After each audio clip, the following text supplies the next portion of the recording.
We are live. All right. Hello, everyone. Welcome to our stream premiere for RNG's The Dark Veil. My name is Brandon Rubio. I am the dungeon master for our group of friends who roll dice on the internet. We've been planning this for a very long time, and this is something that we love to do, so I hope that you guys enjoy the ride, and I hope you get invested in our characters and stories. So I'm going to toss it to Mr. Rondon Timbers over here to introduce himself. Hey, that's me. I'm Rondon Timbers. I guess I play Rondon Timbers, I should say. I'm Mac. Nice to meet every one of y'all. This is my real voice, but as Rondon Timbers, I talk with a silly southern accent because, honestly, it's just fun to speak in a southern accent. And I'm going to just throw it over to, which direction is this? Mike. He throws it back to Brandon. Introduce yourself again, Brandon. Repeat. Hey, I'm Mike. I play the halfling wizard, Eric. Not wizard. Wow. Warlock. Hold up. Cut wizard. the feed. No. Start over. Warlock, Eric Mugweed. And this group has been together longer than I've been a part of it, but we've been playing together for quite a while, and I'm enjoying it, and I think we're going to have fun tonight. And I'm going to throw it over to... I don't have Twitch open, so I don't know which direction to go, so I'm just going to say down to whoever's down below me. I think that's me is down below you. That's you. It's you. Hello, I'm Tyler. I play Dane the Druid.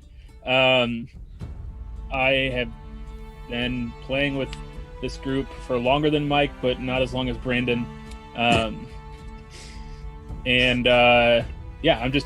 This has been a labor of love for a long time, and I'm excited it's finally here.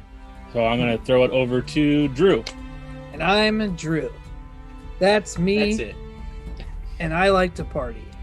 I know for a fact you don't party. I've known for a long time that I like to party, and I'm ready to party with you guys tonight. I'm ready to party so much. I do want to tell you guys real quick before we start that here soon, we're going to have merch on our website. So be watching out for that. I'm the only one who had an announcement, and that's okay because we're excited about that. Get your RNG merch, wear it, and watch it with us, and just have fun. So now I'm going to give it back to Brandon, who's the real guy.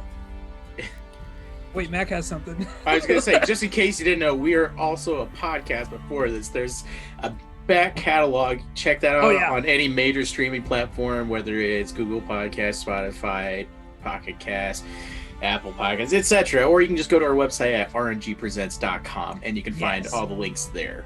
So check out the back catalog if you want to catch up to where we're at now. But, Brandon will give us a great description to catch you up. And toss to Brandon this way. All right. So then. Classic Drew the partier. I'm sorry, I shouldn't read Carla just messaged us. Carla is a normal, regular fixture of our group, but she has been ill, so she excused herself from the game for now. But you can catch her in the chat. She's in chat. Yeah, she's real sorry that she wanted us to say that she's real sorry that she couldn't be here tonight on stream with us, but we hope to have her back real soon. All right. Yeah. We miss you, Carla. But without further ado, let me introduce the world. For those who have not been caught up, allow me to paint the picture of the world of Varus Dwol within the Dark Veil universe. The world as it stands, just a quick recap, I guess.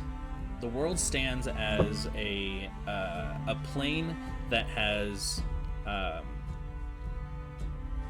of been shrouded in these shards that were created from these three prime deities known as Tenebris, Vaniel, and Aragoth. Sacrificing their life, they exploded themselves. They They destroyed their physical forms to create the stars in the skies above, to surround their realms with a protective barrier of pieces of themselves.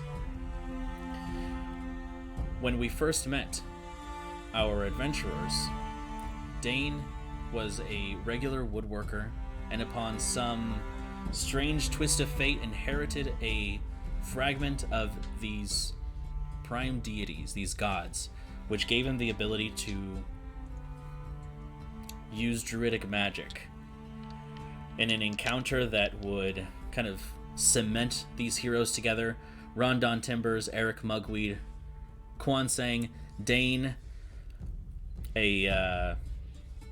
Carla's former character Pip, and Pip in Peace, and Lord Radric, who is AFK, have gone on adventures to find out about Dane's past and find out exactly what is going on in this side of the continent in Primaris.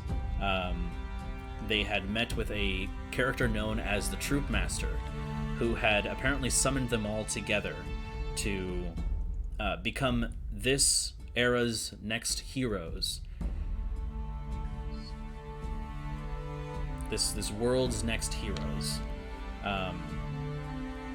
And as a character known as Alistair Lancaster, one of these legendary warriors of the world, attempted to extract the Shard of Power from Dane and kill him, this Troop Master defended Dane with his life and paid the ultimate cost. But as such, the stars in the skies above shattered, and this veil of darkness descended upon the world. And so now, just kind of skipping over some story plot there, we find ourselves in the city of Onor. It is an underground city where the primary race are a race of humanoid, insectoid-like creatures known as Three Kreen. Three Kreen. Give me one moment here.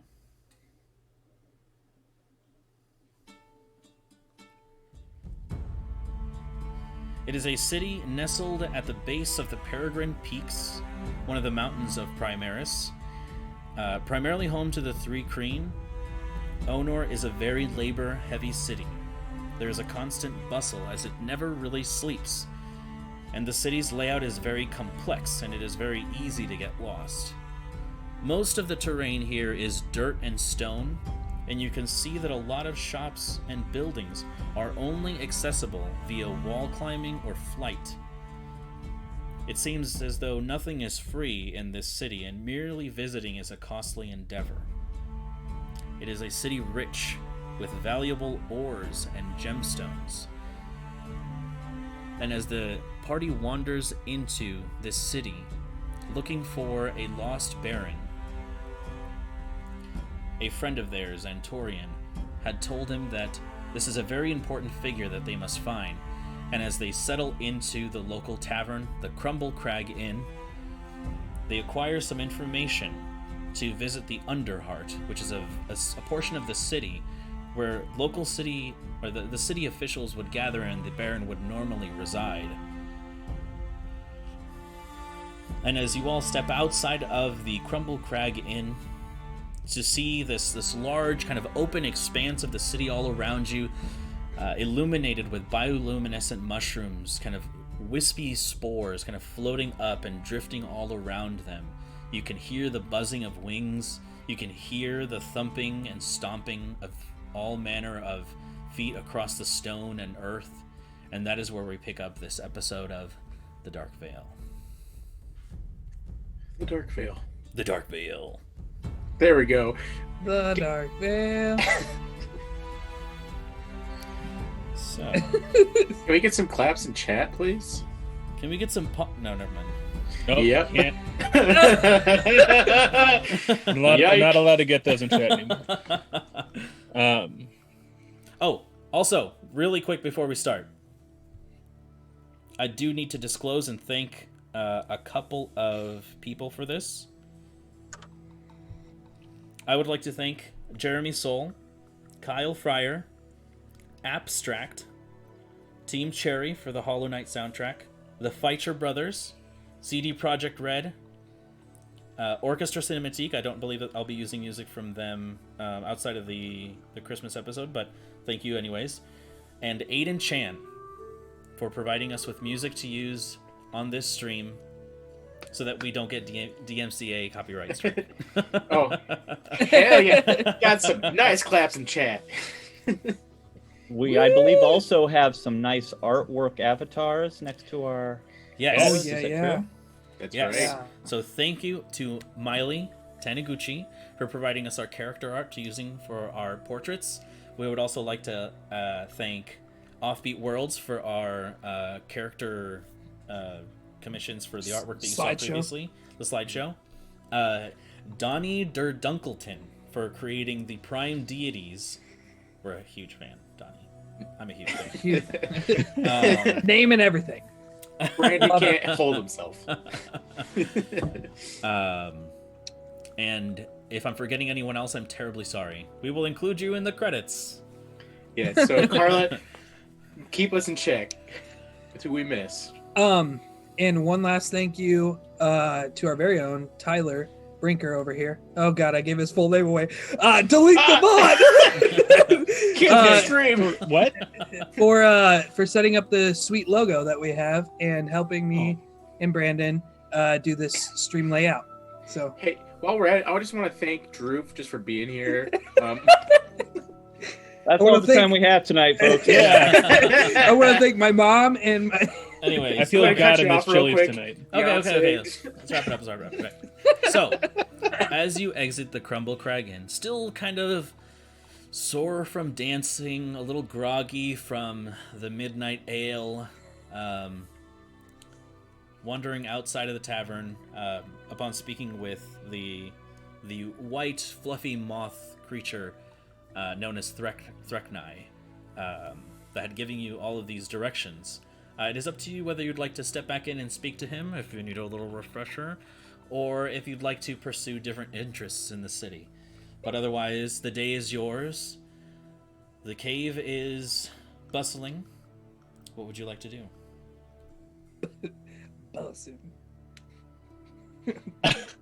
Let's step back in for a refresher. yeah. Hey, I know we just got done talking, but hey, could you remind us what Right. we're doing? Hey, Threknai, could you just run all that information past me once more? Feels like it's been months. That one night feels Yeah. yeah. It's been 8 minutes, but it feels like 8 weeks. Don't really know what to make of it. Okay, But we're looking for the information on that Baron that was lost.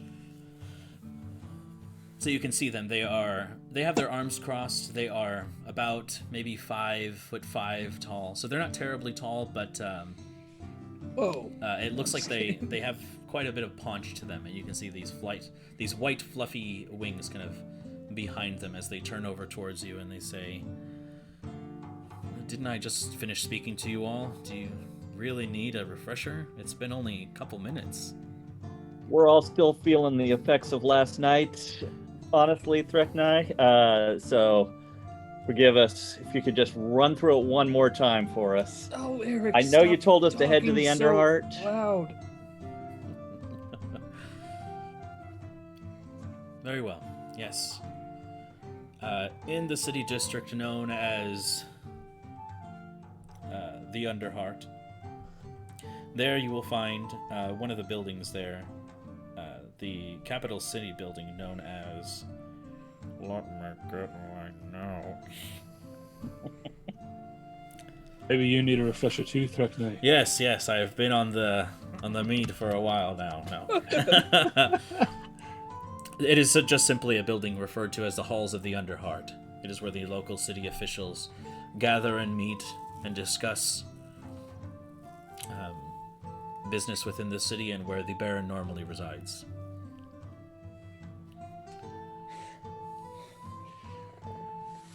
And This- Did you have a recommendation for who we should maybe be asking for, looking for when we're there? There are several city officials, but I could give you some names if you'd like.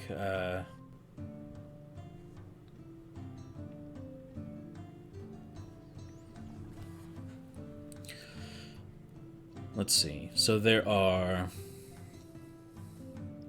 3 city officials, council members, if you will, that run most of the goings on in the city. Tigreed Darin is a butterfly 3-green with brown and orange swirls. Edrig Terex, a brown centipede with red antennae. And Krechik Bregkan, a black spider with white stripes. These 3 are the city officials that run most goings on.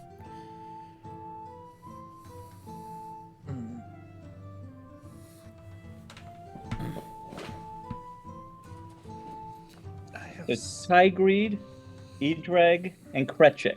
Did I get those correct? Yes. Okay. I'm so glad that you remember to take notes. Dude, I'm actually grabbing my notebook right now. He was at the end of the list, and I was like, "Oh my gosh, where's all my stuff?" I haven't opened anything.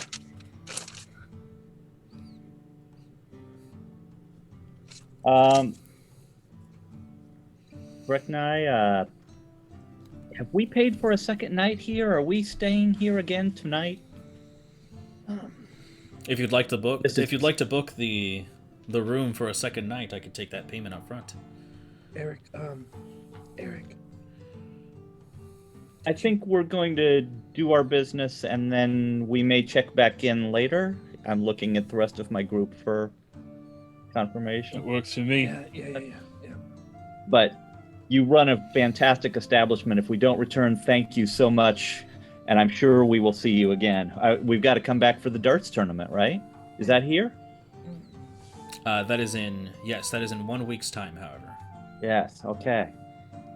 So if we don't see you before then, thank you so much. They nod. They look to the rest of you all and go on about their business, which is mostly nothing. Sure. It's a tavern in the morning. Sure. Right. Yeah. Do they at least have mimosas? We did have some great pancakes here, but that may have been last night. I don't remember on my notes here. Eric, we wanted to... Let's leave. All right. Oh, okay, did you have something else? Yeah, I'll tell you outside. Okay, yeah, sure. Let's head out. All right. So as you all step outside, once again, you are left in the open expanse of the city where you see several bugs either moving on the ground, across walls, or flying above you. It seems that the city never rests, and it is just as loud as it was the time that you came here, all those hours ago. Eric, I threw up everywhere. I threw up literally everywhere. So we should go back and we have to come back here for your dart tournament, right? We should go back and apologize and pay for the cleaning expenses. Well, maybe. It was my whatever that was that we drank last night, Eric. Yeah, we should probably pay, right? I think that's a good idea. I mean, if we weren't ever coming back here, it'd be one thing. But we know we're coming back. That's why I wanted to wait to book another room. Do you think 10 quill will be enough? Honestly, I have not gotten a handle on the costs of anything here. I think that's a good place to start. Okay, here's the plan. Go inside, pay for it. I'll pay you back. Blame it on Rondon. It's most likely him most of the time, anyways. You did Rondon, right? This is where I come around the corner, like, hey guys, excuse me, what just happened here? That's right. You weren't with us. That's right. This is where I'm like, guys, I was at the gym for the longest time. I forgot you weren't with us. I got muscles where I didn't know I had muscles. I mean, look at this guy. Look right there, and then there's a little guy right there. Anyways, I met some really friendly guys there. I turn back to Eric and I go, yes, definitely blame it on Rondon. I think that's probably safe. Yep, we're good. Nothing. Okay. I just want to get this out of before I go back in. If this is some kind of prank and you're ending up pinning this on me, we're going to have words, Guansang. Definitely Rondon. Just blame it on Rondon. Hey, did you find more of those berries? Is that what's happening? Yep. No. Good. Everything's good. The shit your pants berries? They're leaky berries. Sorry, I hate that name so much. Leaky berries. Oh! I could go my whole life without ever hearing that phrase again, and it would be too soon. Gonna bring it up forever. So, names. Before I go back in, remind me, did we share a room? Did we all have our own room? Yeah. Yes, you did. Yes, it was a room with 2 queen-size beds and a what is that single one? Remember, I used my winnings to get us a big suite. Yeah. All right, so I'll just stick my head back in. Breknai, I'm sorry. I know we just keep leaving and coming back. Listen, I just found out that one of my friends, I'm not going to say we had a party in your room last night, but we did invite a couple people up, and one of my friends came up, and I just found he made a little bit of a mess, made a little sick in the corner of the room, and I'm so sorry, and I want to make this right because I'm sure there's going to be extra cleaning that the people have to do here. I'm going to pull out. What 15. kind of sick are we talking? Definitely. It was. Bowels were voided in the appropriate places. Don't worry about that. It was a little vomit. Okay. Spit it out, Eric. hey, no, it's quite all right. Don't worry, I know a guy. You can see him kind of like look over your shoulder and say, hey, Derek, come here. And you can see this fly creature kind of wander over, and he's hunched over, and he goes, Hey, what's going on, Thricknai? Yeah, did you call me over for something? No. And he goes, yeah, it seems like we've got something special for you in room... Oh, God! Room 7? My word. Oh, something special for me. Oh, I'll head over there now. And they begin to just waddle over. Oh no! Oh, this is awful. Well, that's okay. I appreciate it. Are you sure I can't? And I'm just gonna lay down 15 quill on the bar here. And I didn't know that we were gonna cross this line eventually. yeah. If you insist, and he takes the quill, puts it in his pocket, nods to you. Thanks so much, and I hope I'm gonna try and look at the fly, Derek, before he gets out of sight. I hope you enjoy it.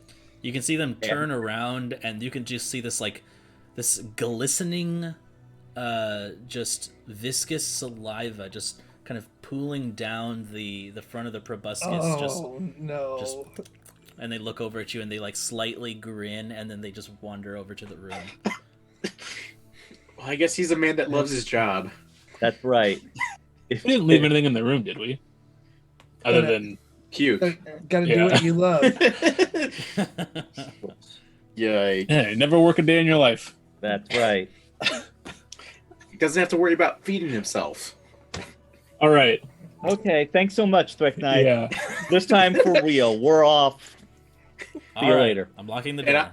I poke my head back in. So one more thing. Right. I'm gonna enter in through the window because I'm like, hey, what is this place? And I'm just gonna hop right back out because I don't care too much. Why not? Why not?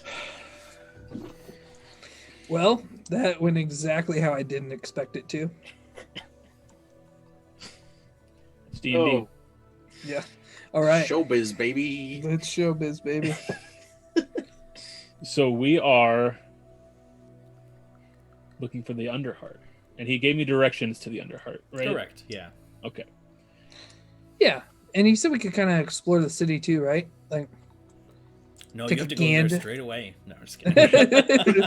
get there ASAP. Well, how long ago was it that Antorian said that this Baron was missing? Look at my watch. At least 3 months ago. It's such a strange thing that time has stopped.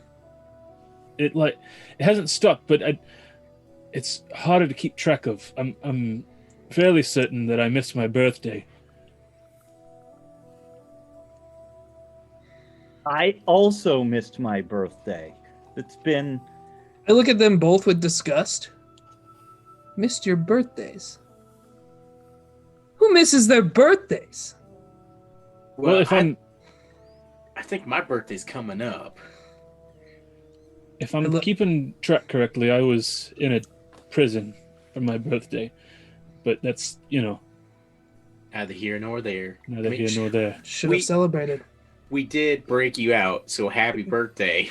Faustus did try to give me a piece of cake, That's awfully nice. but I think it was for something else. Anyway, do we want to see what's to be seen, or do we want to get right to work? I think the city is too beautiful for us not to. I'd look around and just take it all in. And I lean in towards Eric, just like, Psst, Eric. Sorry, you're over here. Psst, Eric. Where are we? This doesn't look like the gym anymore. No, you get in that, I don't want to say steroid space, but man, you really get in the zone and you lose track of our travels. Steroid space. Rondon is not natty. He's juicing. I just wait and see. I'll show you how big I got. Oh, wink. That's a surprise tool we'll use for later. I am honest to God so lost, right? It's Doesn't okay. matter. Let's Let's do things. Yeah, what are Drew. we... Quentin, what do you want to see first? Everything. I Not need to find a mental. tea cellar immediately. All right, tea it is. O'clock. As I'm walking, I'm busting out my collection and just saying to them, I have rose petal tea, and I have grove wood, I have tortoise flower tea and phoenix flower tea, and of course the ruby oolong tea. Did you say you have tortoise fart tea? Yep, close. Very close, Rondon. All right. I just wanted to make sure I heard you correctly. Yep, and I need to see if we have any others. I turn to the nearest bug because I have no idea where I'm at. And I go, do you guys have any tea cellars here? You turn to one of them, and it appears as though they are like a smaller, like aphid-looking 3-creen. This very almost like pastel green color, and these like large, like black round eyes, and these like very thin feelers that kind of go back to the bottom of their back. And you can hear this like strange kind of almost like chirping sound in a language you don't understand. And I turn to Quentin and like, don't worry, I got this. And I just like look at it, concentrating real hard, and just like, tea cellar. When communicate with them. So it doesn't seem like you're reaching through to them. They're not beasts. They are humanoids. So I'm gonna just focus in harder. That's racist. Just focus in. Just see if it'll get. Sorry. I guess kind of observing this. Do you speak Three Crane? Are you using your? Oh, Eric. Sorry. Yeah. No. If there were halflings down here, I'd be able to speak to them, or the I also have Squeak speak, but that's about it. That might work. I mean, I have yet to try Dwarvish. Sorry, I don't speak Dwarvish. I'm a gnome. I've also yet to try Dwarf. Right. Nor have I. I will try with my Kalashar Mind Link. And say, I'm sorry, excuse me. My friend is looking for somewhere where we can buy herbal teas. You get a response, and it says, "Oh, well, this is strange. Can you hear me?" I can, I'm sorry. It's unusual, but it helps us communicate this way. Yes, you'll want to look for someone named Zola in Merchant's Mall. Zola? Is that Zola? Mm-hmm. The Merchant's Mall. And can you just point me in the right direction for that? Yeah, and they point you in a direction, and they say, that's the shopping district where most of the merchants and olive trade is done. Excellent. Thank you so much. Have a good rest of your day, and I'll slip him a quill. Okay. They pocket it, and they skitter away. So, having this interaction, Brandon, Quan saying, just kind of says, he goes, I hate it when they can't understand me. And with my anthropologist background, I want to start like observing the Three Crane as we're walking and try to pick up on just basic things. Okay, gotcha. So you're just for the sake of this. Yeah, for the sake of this, you'll be using most of your time observing, trying to gauge their mannerisms, their culture, inflection in their voice when they say certain things. And if you spend the day doing this, then you will be able to use basic communication with them. Perfect.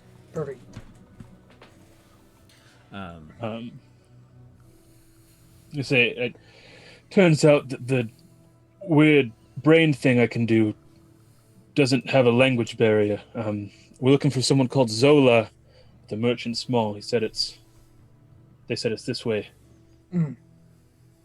Let's go. Observe everything along the way. And we go. Okay. And now we're the Rugrats in Paris. There were some buildings that were like built on the walls and ceiling of this. Right. Do those look like they are also businesses, shops, or whatever, or Absolutely. Are those maybe more houses? Well, I guess in this area specifically, within the...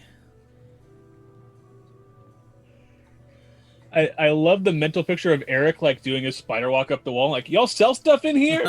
And a family eating breakfast. As far as you know that this not to be the district of Onor where they sell things. So you guys are currently in Comfort's Borough, which is the majority of the... it's the Onor's residential district, so most taverns and homes are inside this district.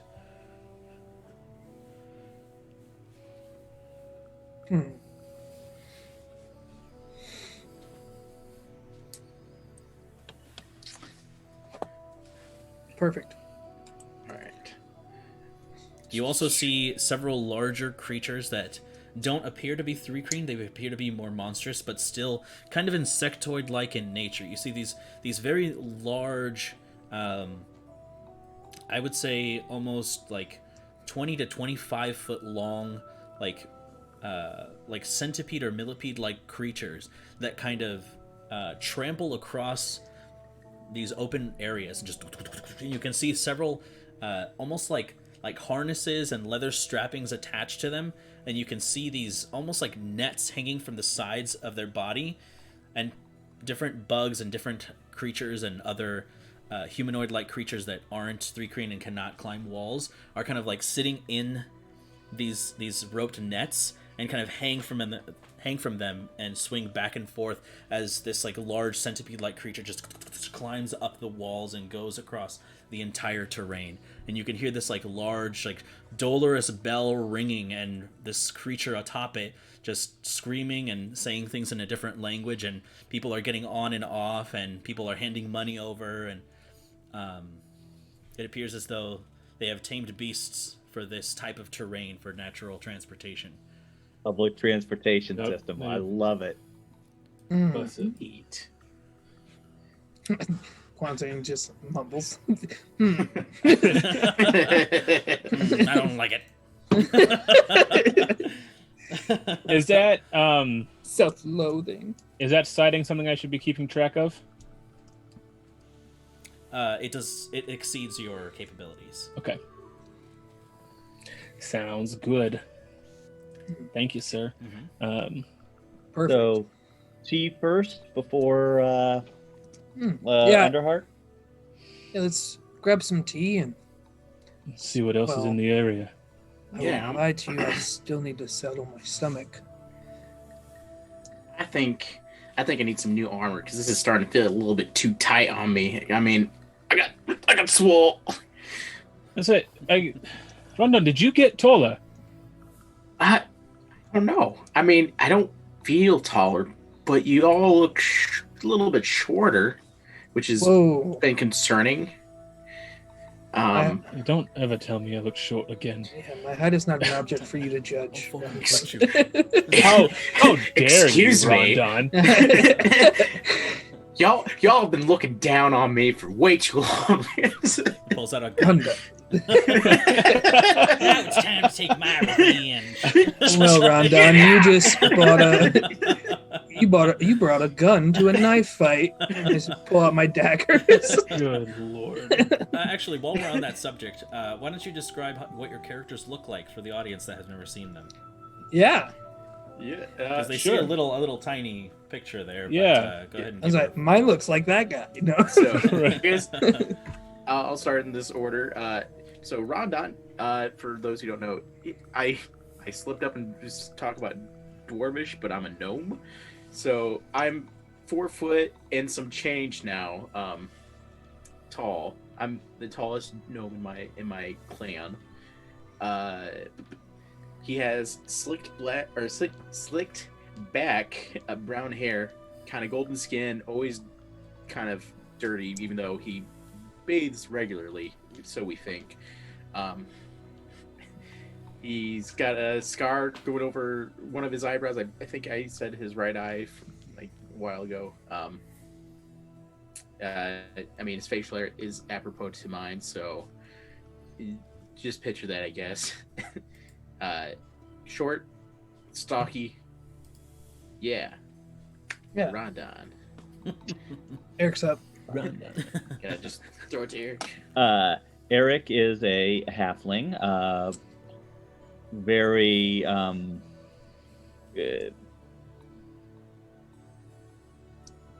poor kid trying to look like he's not a poor kid. Blonde hair, shabby clothes that are the best he can get, but look fairly good until you look close at them. Just kind of a naive, always a little excited at all the new experiences, look on his face like everything is, oh, wow, permanently etched onto his face unless he has to do a murder, which happens every now and then. So that's happened once so far. Okay, yeah. That we don't even know if that was him. Except for if you want to talk about, like, you know, us fighting our enemies, then that's just going on a whole, like, philosophical. Like, oh, sure, yeah. Is it murder? Is it depends? So is it D&D? that's Eric. Yeah, is it D&D? It would almost be safe to assume like a much more polite Richie Rich. Except for That's what he's he very reminds me. poor. Yeah, Yeah. I mean, Richie Rich is pretty polite. He's Right. a nice guy. So let's go with Pori Por. Like that's There you go. I'm gonna throw it to Dane. Daniel. all right. Dane is he looks human, but he is a Kalish tar, which just look like humans. Basically, he's got long hair that is braided in a few different braids. He I don't know, 6 feet tall, musculature built by woodworking and carpentry. That's the word that I wanted. What's up, Mac? Oh, sorry. No, we just got a great question in chat, like what our character alignments are. So for the most part, we're all pretty good, except for I'm pretty chaotic good a lot of the times. We're chaotic neutral. Would that be correct there, Brando? I would say so, yeah. All right. Then Eric, do you want to? Yeah, I started as chaotic good, and if I remember right, Brandon, you moved me after a little while, didn't you? Yes, I did. You are Yeah. I believe I put you at chaotic neutral now. Yeah. I didn't update my character sheet with that, but I'm doing it now. I thought it went the other direction. I thought he started chaotic neutral, but then he kept doing good stuff, and you were like, "Hey, you're good now, buddy." There was a handful of things that he kept doing that you were like, "Hey, the way that you've been doing this." Yeah, you know what? You're right. That's what it was. I was Was it? chaotic neutral at the beginning, but then I kept protecting people and being selfless like a schmuck. That's and right. That's right. Like a schmuck. Well, Well, and then he true. started killing people. Right. Yeah, Supposedly. so there's a shift happening at the moment with that too. So Oh, all right. Oh God, Um, dude, Eric or Mike rather has surprised me more than once, and I swear to God, Mike, if you turn into being a bad guy, I'm gonna be so heartbroken. Don't ruin season. oh, Anyway, okay. we lost Mac for a second. Oh, sorry. Don't ruin season 2. Okay. My bad. Finish your thing, Tyler. Sure. So yeah, brown hair, blue eyes that glow when he's feeling intense emotion. Blue Eyes White Dragon. Yes, blue eyes, white dragon. When he's feeling intense emotion or concentrating really hard. And Dane is pretty firmly a good character, and varies between lawful and chaotic depending on who the law is, but is generally fairly chaotic. Got a real problem with authority. And that's Dane, so I'll pass it over to Kwanse. That's me. And Kwan Sing also likes to party. So he is party neutral and lawful good, actually, unfortunately. I thought I wanted to be chaotic good, and then Kwan Sing was like, hey, what is right? Let's do it.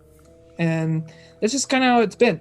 But Kwan Sing is about he's close to 6 foot, but not quite hitting that. He's Hitting that. a human monk, and he has brown, like really dark brown hair with shaved sides. It comes back to a ponytail and a white streak that runs through his hair. It's kind of his thing, right? People notice it immediately. Yeah, he's a young guy. I would say an athletic build. Somebody who does parkour. Okay? Also, Kwansang has a companion. I do have a companion. His name is Pickles. We Yeah. forget about him so much. All the time. He looks like the donkey version of me. He has dark brown hair and a white leg, actually. It's I not like to think that you look like the human version of him. There you go. Yeah. It's true. Pickles is the smarter of the two of us. I think you guys will really enjoy our interactions when they happen, when I remember that he's there. So Does Pickles have an intelligence? Like, what's Pickles' intelligence score? 100. It's That's- insane. Wow. Dang, nice. Yeah. He was actually the 4th prime deity. He can Yeah. will things Yeah. into existence. He's Mostly gonna be pickles. Yeah. You wait till you guys find out he's the bad guy. Yeah. No, the horses you lost in the middle of the woods are the bad guys of the campaign. Yeah. Right. That's right. Crucial question: are there photos of pickles? Yes, and we There will show is- you them Yes.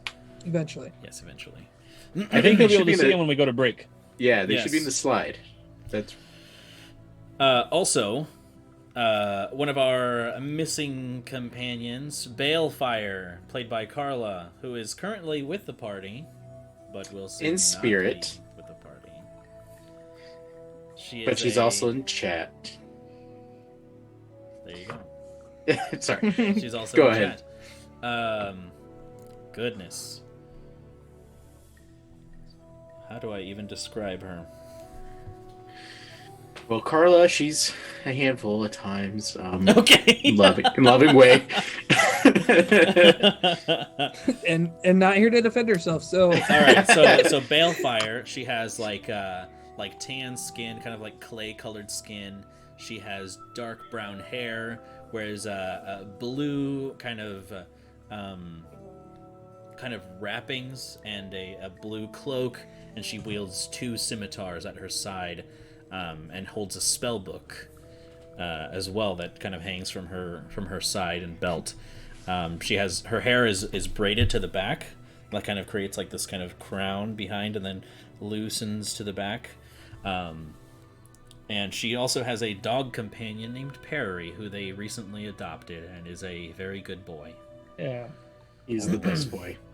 So, as we get back to the session, Balefire looks down and she says, "Oh my goodness, look at this, what I found on the ground." Okay, Harry Potter. On the ground. I'm Balefire. No. Let's just change her to Scottish. Yeah. What you gonna do? Good luck, Carla. Yeah. dude, And she pulls up in front of you, and it says,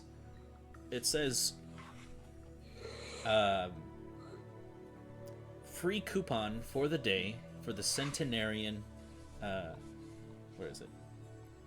The Centenarian Archive.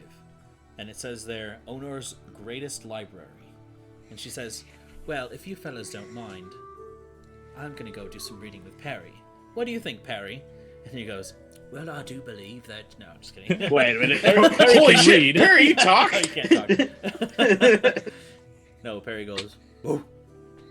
And so she says, well, I'll see you fellas later, but you know where to find me. Okay. I had a great time last night dancing with you, Balefire, and I'm going to give her a hug before she goes. And I want to,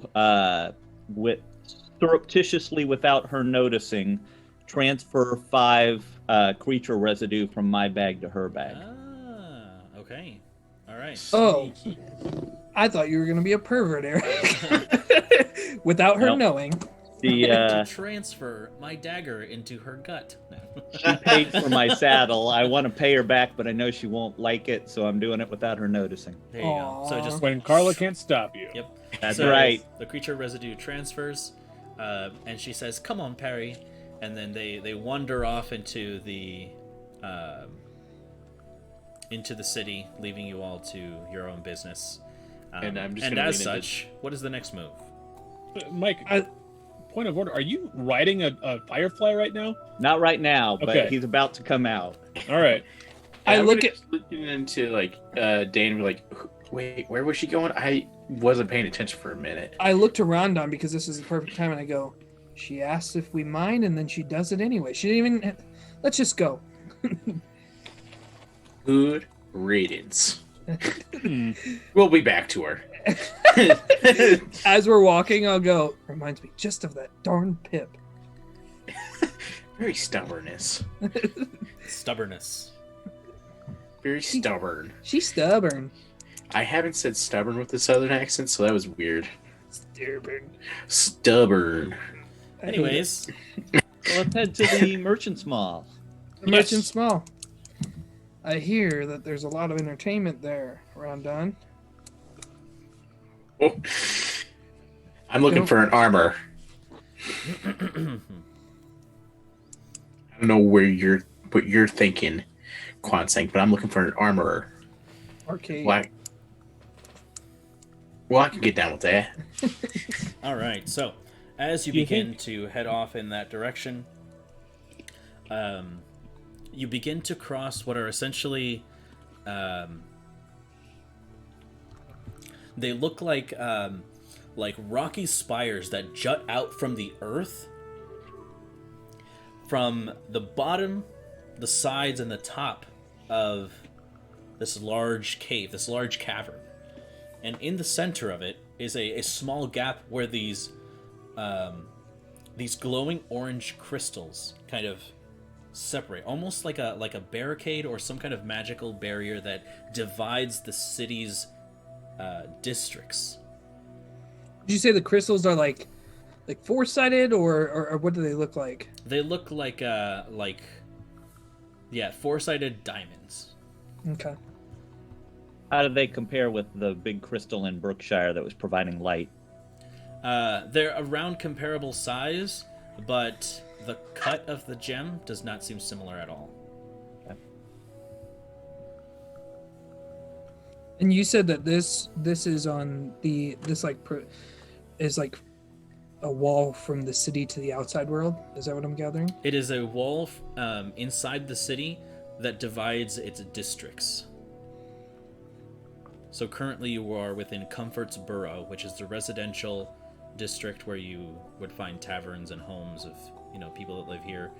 And it looks like this is the divider to Merchant's Mall.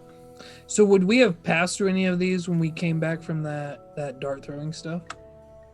No, because the tavern was inside the Comfort's Borough, which you currently are in. Gotcha. Mm-hmm. And that's the first one when you come in, right? That's correct. Yep. You said they're orange. Mm-hmm. Are Three Creen or anybody else passing through these? It looks like there are Three Creen flying up to that point, but they look to be flying down as they get closer and closer to that barricade.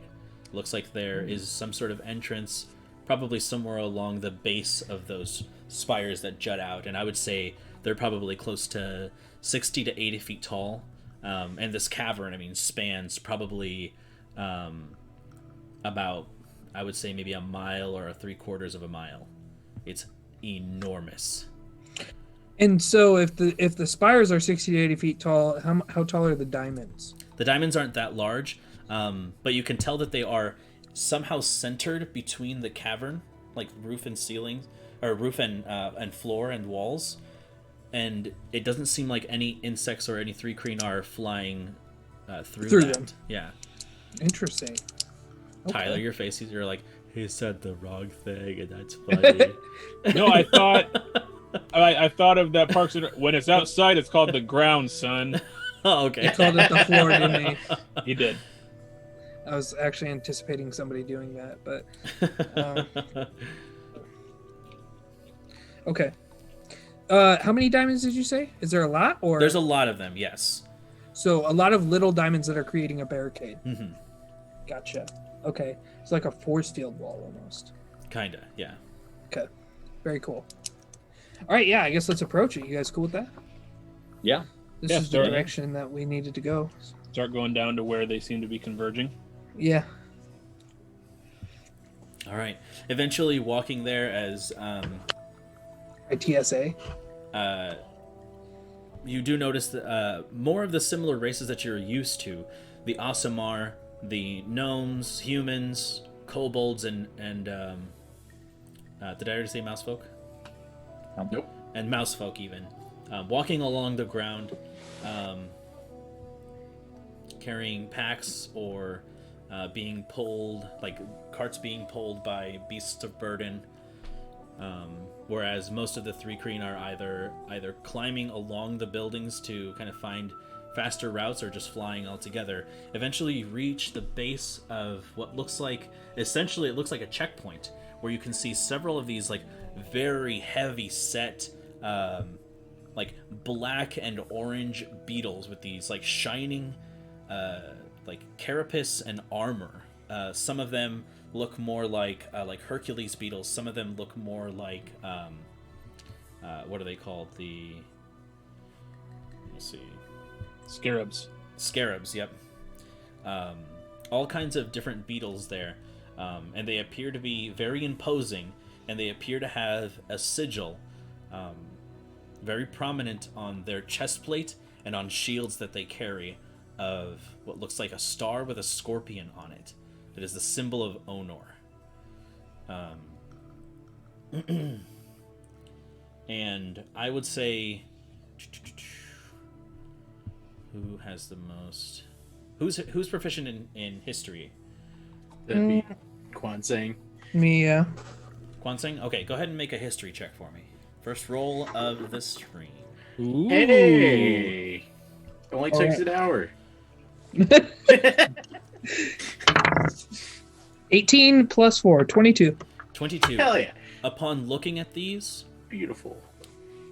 you've visited many kingdoms, many civilizations. You know about a lot of different groups of people.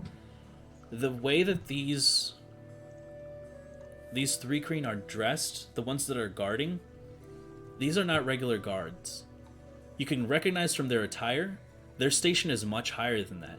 These are knights. I turn to my group and I say, let's be very cautious as we approach. These are not normal guards. These seem to be knights of some sort. You know that knights only come from nobility, as far as normally at least, and they are required to be heavily respected and have a lot of influence and say within the city's political dynamic. And just by looking at them, you can tell that they are no joke. They look very threatening and imposing, and many things that they're wearing appear to be magically enchanted. And as people are kind of coming through, you're standing in a line, and you have been for about 15 minutes or so, just waiting for people to pass by. Eventually it comes to your turn and you meet face to face with these guards. They're probably about 9 to 10 feet tall. Their bodies, as far as like girth, probably span about 3 to 4 feet wide. And they stand there with these large glaives, but also these large tower shields, and smaller like I would say like short swords in their other hands. It appears as though the three Kreen have four arms, 2 large ones and 2 small ones. And you can see that through their shining orange and black head plate, they inspect you all. They mutter something in a phrase that you do not understand, and they look at you expectantly.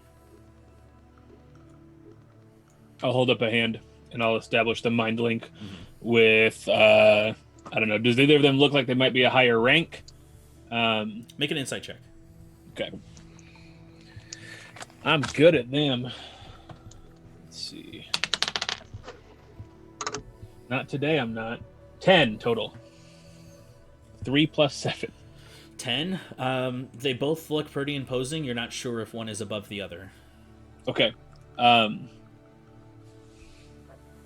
So yeah, I'll establish the Kalishtar mind link, and forgive me, good sir. We don't speak your language. Do you speak the common tongue, or would you prefer to communicate this way? You can respond to this. You can see they respond vocally, and they say, "How very curious. I've never met someone with such abilities. Tell me, what is your purpose in Merchant's Mall?" I am just looking to buy some tea.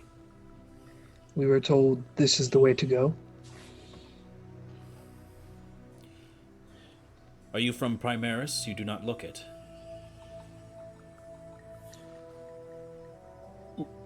We 3 are from Primaris. He's talking to me? Mm-hmm. Why do you do this to me? What continent am I from? What's the name again? Oh, God. Was it Nuvea? Nuvea, yes. Nuvea. I look at him and I go, I am from Nuvea. And the rest of you are from Primaris? Aye, we are. Where do you hail? I come from Berkshire. You might have heard this place called Lake of Timbers. Hi, Rondon Timbers. Nice to meet you. So you're Rondon Timbers. Hey, yes. How does it going? What's your name, my good sir? I have heard of many things about Rondon Timbers. Oh boy, I don't know what that means. I am Edrix. Edrix. Well, nice to meet you, Edrix. Shoot, you look like a nice fella. Well, I guess if you vouch for this one here, as long as you make sure he doesn't get into trouble, I'll let you through. Him trouble? Shoot. When he's hanging out with me, he's the nicest one of us. Very well. The other guy goes, Wait, is that Rondon Timbers? Don't ruin this for me. Yeah, the other one hey. whispers back. Yeah. Did he bug out for you guys too? Because that made it better. And this is when I quickly turned over to Eric. Eric, I really need a quill and paper. I think this is my time to shine. I'll hand him a couple coins and some paper. What do you need this for? So, no, not that quill. Not that quill. A writing quill. Oh, okay. And then I write down Rondon Timbers, but it just really is just like scribbles because I don't really know how to write that well. Sure. Not even my own name, just scribbles. It looks like there's R and then there might be a T. Then it's like, hey, here you go, buddy. Nice to make your acquaintance. Thank you. My little one will enjoy this. And he says, no. Onward. And you are... I'm sorry, Sir Edrix, was it? Edrix. My curiosity is just through the cavern ceiling. How do you know Rondon? Let's not blow the stain. No, I'm sure it's good things. I cannot. It seems that you are not a purveyor of local legend.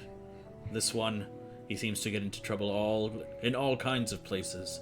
He's made word around the southern Primaris of his antics, and we all share stories from time to time of the misadventures of Rondon Timbers. There's a whole lake named after his family, you know. I know. I've been there. Thank you. I go, geez, Dane, way to brag.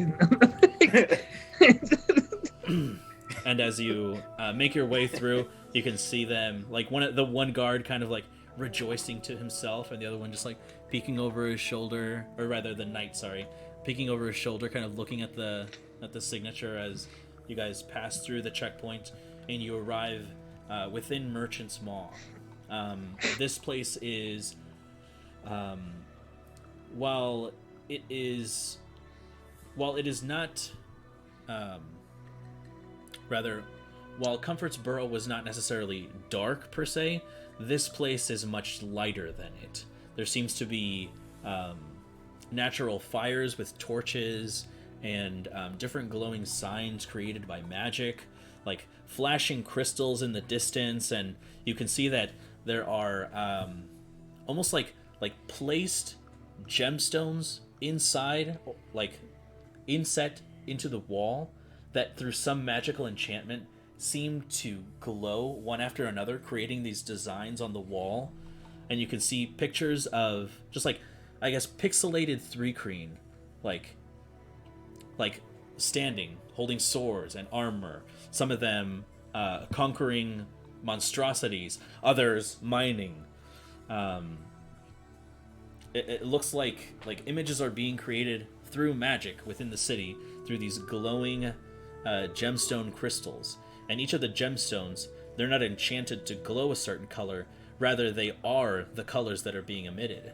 So you can see rubies and emeralds, topaz, amethysts, and diamonds, all creating the spectrum of colors that create images on the side of the cavern walls.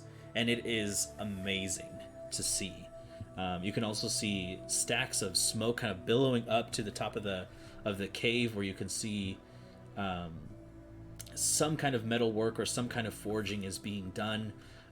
Several 3-crane. It is a buzzing noise in here as you hear this cacophonous symphony of voices trying to shout over each other, sharing and selling different things. You can hear animals crying and bleating in the distance, and these large cages of animals as you see kind of being pulled through that small, or that checkpoint that you were just in, being pulled by beasts of burden, and you can see them in their iron cages, snarling and grabbing at the sides of the cage, clawing, or trying to claw their way out.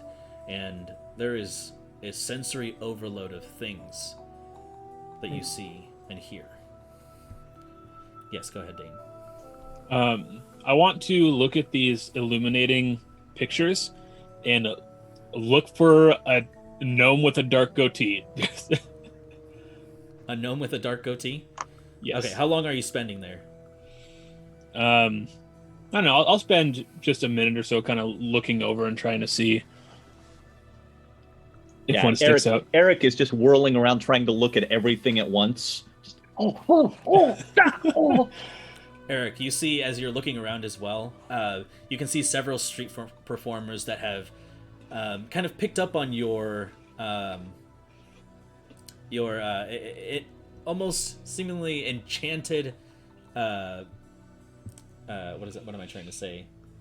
Enchanted personality by all this incredible display, and you can see them juggling with their 4 arms different things, flaming things, doing that while they're standing on one leg, spinning around, climbing like beetles on top of each other, doing acrobatic tricks. And it seems as though they are performing for you as you are just enthralled in this beautiful display. Sure enough, Dane, as you're looking around, nothing else seems to catch your attention except for that one display. And inside one of these very quick flashes of different images, you see a very charming dark brown haired gnome. So it's just it maybe lasts for maybe 2 seconds as he's kind of holding his hand to his chin, it just flashes for a second, and you can see an image of Rondon in the city. Rondon, how is it that I've been with you nearly every day for the last 10 years? I didn't know any of this about you. Oh, what? I'm honestly quite surprised myself. I look at Dan and I go, he has been going to the gym a lot. That's true. That's probably where they know me from, because I've been getting pretty big, but I didn't expect to get big. This is probably there's a few dark moments in my memory. It's a little bit hazy at times, and this honestly might be one of those. I did get hit in the head quite a bit as a lumberjack. Perhaps we'll have to find Sir Idrix later. I'll buy him a drink and see if he can tell me some of these stories. I'd love to know them too, because oh boy. I lean over to Eric and I say, "Well, Mugweed, what do you think?" I think look at these guys. Look at these jugglers. You could probably do that, right? With enough practice. He could do it better than them. Just go show him, Kwansang. Oh, now it's not. We're going to make some people upset with us. You see as the street performers finish their act, you can see that there is a crowd that kind of explodes around them in applause, and you can see them kind of shaking around like a metal canister in front of them, and people drop quill into the can, and eventually they reach the lot of you. Yeah, I'll rush forward and drop 5 quill in there. Okay. They bow deeply to you and to Dane. I wanna purposely seek out whoever made it to the top of the pyre, or the pile of people rather, and I just want to reach out my hands and just grab one of their 3 green arms and shake it and say, "Well done, well done." Thank you, thank you, thank you. I was gonna say every hour here, and we are thankful for your generous contribution. As he shakes the can in front of you, I get out couple quill, just 2 quill, and I pop it and I say, there will be more, I promise. He smiles and bows deeply as he returns to the main group, and they begin to pack up all of their props and materials and kind of begin to move to a different section of the city. You can tell that they have like either rounds to make or a schedule or different places that they need to be to, I guess, kind of, what am I trying to say? Like different gigs to do. Like different places of the city to squeeze. I just look around laughingly and just kind of with our group, and I go, "This was so worth it, so beautiful." And I'm just like, man, guys, there's so many roofs here. Pip would have loved this place. She could have set so many fires.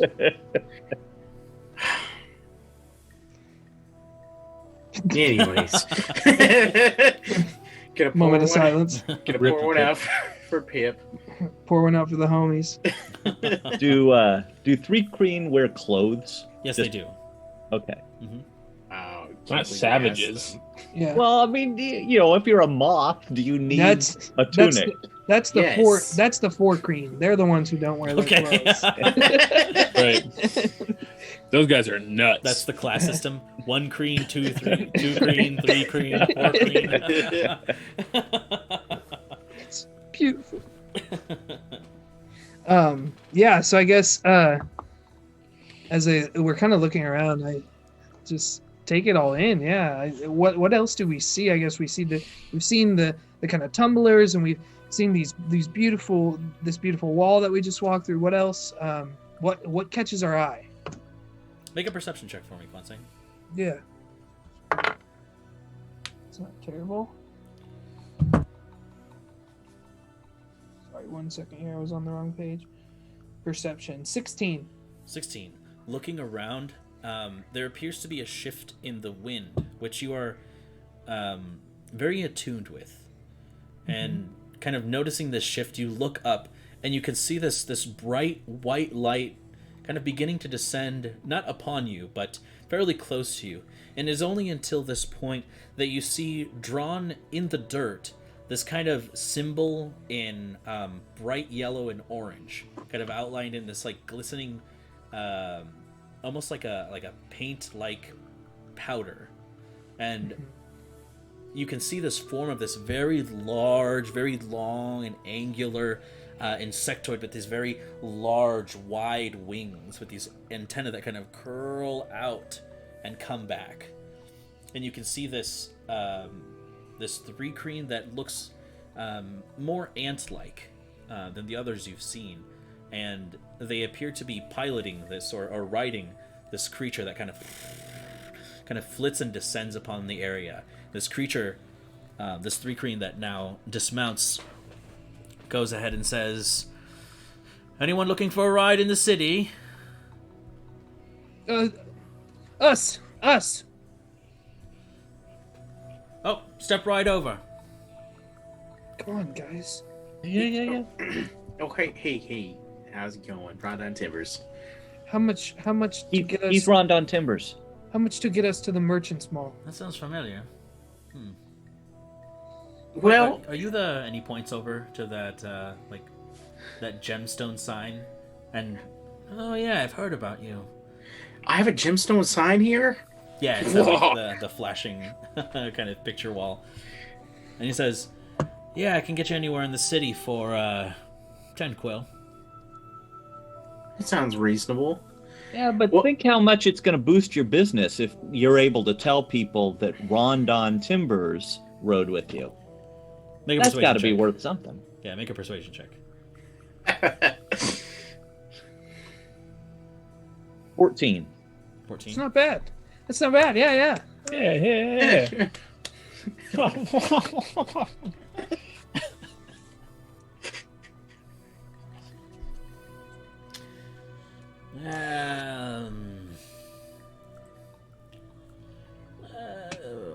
I'll say 7, just for the namesake.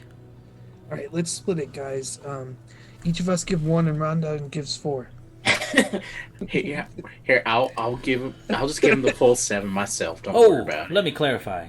7 per person. There it is. And is that one trip? Is that your services for a certain length of time, or are you just taking us one place for 7 quill? One place, whatever the distance. So if within we're going Small. 2 buildings down, we pay you 7 quill, you take us 2 buildings down. I was gonna say most of the interesting things are further within. We're going to the tea cellar. Oh, that's 5 feet to the left over there. No, I'm just kidding. So close. Describe again for me, what is the ride? What are we getting onto? It looks like some kind of it's like a mayfly. It almost looks like it's like very thin in the center. These kind of like this like pronged, almost like very thin like end, like these kind of like feelers at the end, and these like very wide, transparent wings with this head in the front that has these large antennae that kind of go out and then curl inwards. Oh yeah, no, Eric's not gonna not do this, right? Yeah. Mac is like, this is gross. Rondon's like, this is cool. And it's about the size of an elephant, I'd say. Jesus, help me. Will it carry a pack mule? Might have to harness him in, but I don't see why not. Oh, you're going to love this, Pickles.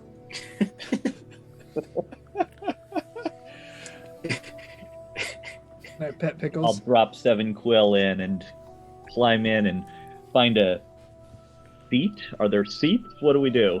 It looks almost like a roller coaster ride. It's like strapped to the back of this thing, secured and fastened as well as it can, and this like these bars that come down from the top that's secure and fastened. Is the front seat available? Yes. Well, I'm in it. He's the rider, so he's at the very front, but there is a second to front. Is there room next to the driver, the rider? If you'd like to ask him. Can I pilot this? Hey, can I, just kind of pointing at the seat there, can I get there? Can I ride there? Make a persuasion check.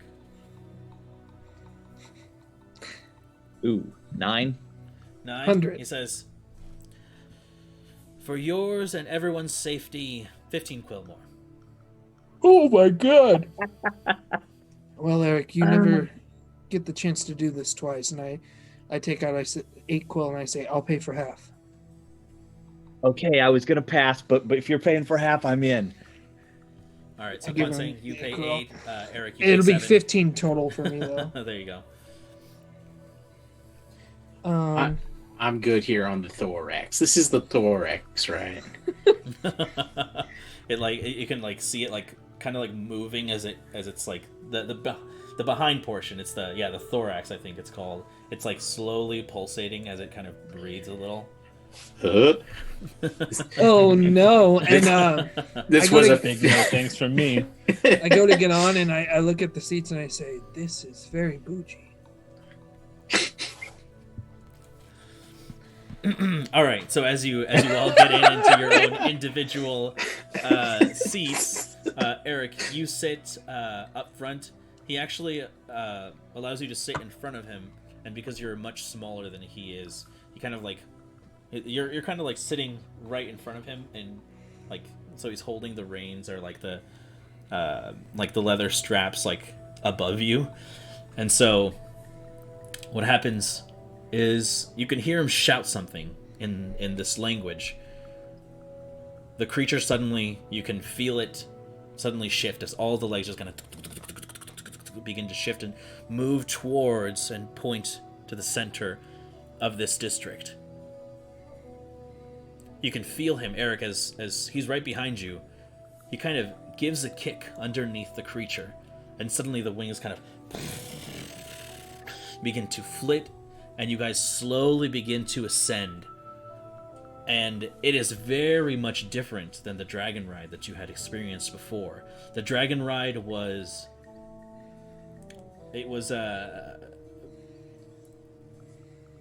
very turbulent in the beginning. But it seems as though this creature is more like hovering and like slowly ascending and descending. And the wind currents that this creature is creating with these massive, wide and transparent wings kind of makes your hair and everything just fly all over, your cloaks billow. And you can see the city below you, the flashing lights, the people look like ants from up here. What? This entire thing was just a setup for that line. All right. All right. That's actually the whole Dark Veil. Thanks for joining us for the... No, just kidding.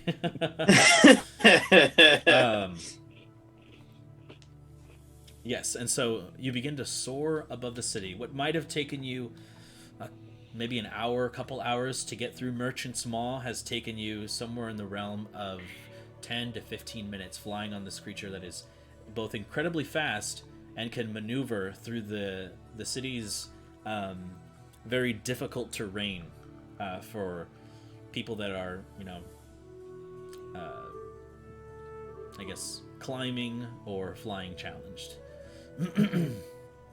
And so, as this creature descends, you can see that there is a shop where you can smell, Kwansang, since you are most trained to this smell, you can smell the very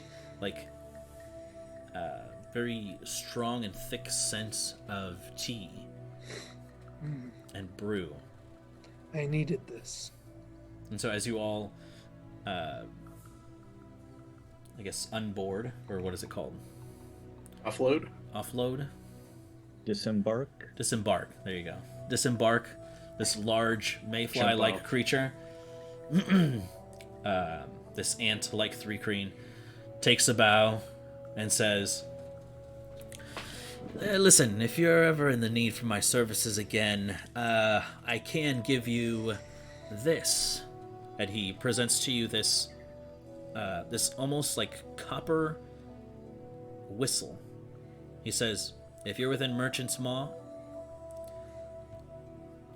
I will come get you and take you anywhere you need to go for that same price. How much for the whistle? For this whistle, 100 quill. But why would you ask that, Dane? If you'd like this whistle, and he pulls out a whistle made of gold. With this whistle, I'll be able to pick you up from anywhere in the city. 101 quill final offer.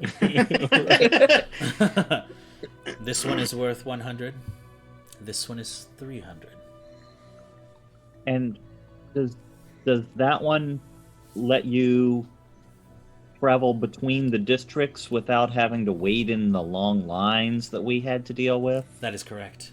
Oh, think of it as an express pass. And this is Disneyland. Well, hey, y'all, what do your finances look like? I'm still sitting really well. Yeah, so am I. I just have a feeling that we're not going to sit well forever. And if we buy this whistle, it only works here. We come back here. It'll continue to work here. But we still have to pay after we buy the whistle. Is there a discount for whistle holders? Also, what does the Rod-on Timbers discount look like now? There Also, is what's a your discount. name? There is a discount for gold whistle holders. Tell us more. There's always a price for the premium. It's half off for any trips per person. So it would be 5 quill per person as opposed to the regular 10. But we add Which in our Rondon Timbers discount, so 3. Make a persuasion check with advantage, Kwansang. With advantage! 19 for the first one everyone's and 7 contributing. for the second. So 19 was my first roll, 24. My second roll was 7, so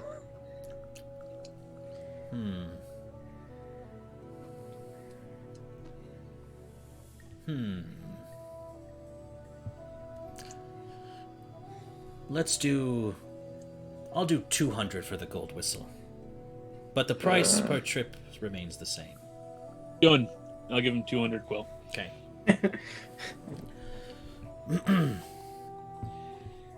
I never knew my fame would come in handy. I didn't even know I had fame. The name is Saxix. Saxix. This is a name I will always remember. Saxix. Saxiks. Saxix. And what's their name? And this, I'm pointing at the mayfly that we were riding. Bus. Oh, her? That's Mosloid. It's what? Mosloid. I'm laughing at that in real life. Sorry. Mossy You for named short. your fly what? Mossy for short. Mossy, I like that. Mosswood. Thank you. It's a pleasure, Saxix. I'm sure we'll be seeing you again quite soon. Should we go taste some tea? Well, I sure hope they have also coffee, because that sounds mighty nice after hitting the gym for so long. Very well. Pleasure doing That business sounds with you. terrible. Yeah. I don't know.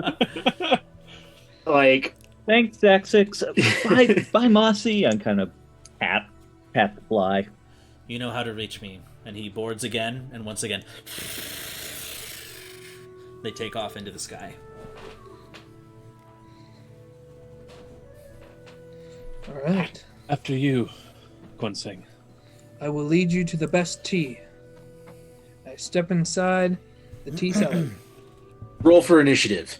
Bum, bum, bum, Yeah. bum, ba-da-dum. I'm so glad that that's not DMCA. Oh yeah, it's such a banger. It is. It is the banger. The banger. The banger. All right, so you step Don't inside. like it. Upon arrival, there is this purple mist that kind of flows out of this establishment. I guess I should back up first. As you look upon this establishment, there is a simple name inscribed in this very strange font that just says Zola. Just says Zola. The place itself is shaped more like an onion than what a regular building would look like. Interesting. It does have a standard door that is currently open. And as you step inside, there is this strange kind of purple mist that kind of lingers in the air and kind of settles on the floor like some strange like dried ice, like fog that kind of just floats around the bottom. As soon as you enter, you can see that the shop itself, because the building is not a traditional rectangular building, the shop itself is like curved and almost like spherical. So as you enter, you can see that the center of the shop is above this kind of raised circular, I would say like a round desk in the center. And all around you can see several shelves and these glass like bubbling bottles and teapots where you can try different kinds of teas if you'd like. And you can see that in the center there is this green, yellow, and black striped caterpillar with black feelers sitting in the center, curled up. They look over in your direction, and they don't seem humanoid. It looks like this is just like an enlarged caterpillar that somehow doesn't appear like the rest of the three queen. But they hold, or they have a teacup there, And you can see them pick this teacup up with this spectral floating purple hand that comes up, pinky up, and puts it back down. You can hear them kind of aerating the tea between their mandibles, just savoring it for every drop. And as they look in your direction, they say, new guests, how can I help you? I high-key want to be in this room. It sounds pleasant. Yeah, no, first thing I do is I bow to her. Or him, her. You're not sure. I bow to them, and I reach into my back and I pull out a baggie of the hold please. Pulling it out. It's in my notes. I don't think I've ever heard of that tea. The phoenix flower tea. Okay. And I go, I've brought you a gift, and I am desperate to look at everything here. What kind of tea have you brought, traveler? I see that you're not from around here. Doesn't seem like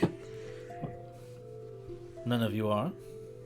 It's one that I think you will really like. It's the phoenix flower tea. Phoenix flower, you have quite an expensive taste. Might I know your name, good sir? My name is Kwansing. Kwansing. And yours? That sounds Oren. Might you be from the air elemental plane? Yeah? How did you know that? I'm well-traveled. I know my history, and... So you've probably had this tea before. Oh, yes. It's very delicious and very rare. Whoever acquired it for you must have been quite the connoisseur for delicious teas, or a dirty thief. One of the two. Well, not far off from the truth. well, I think he's talking about, or they're talking about the person who was selling the tea, not Pip.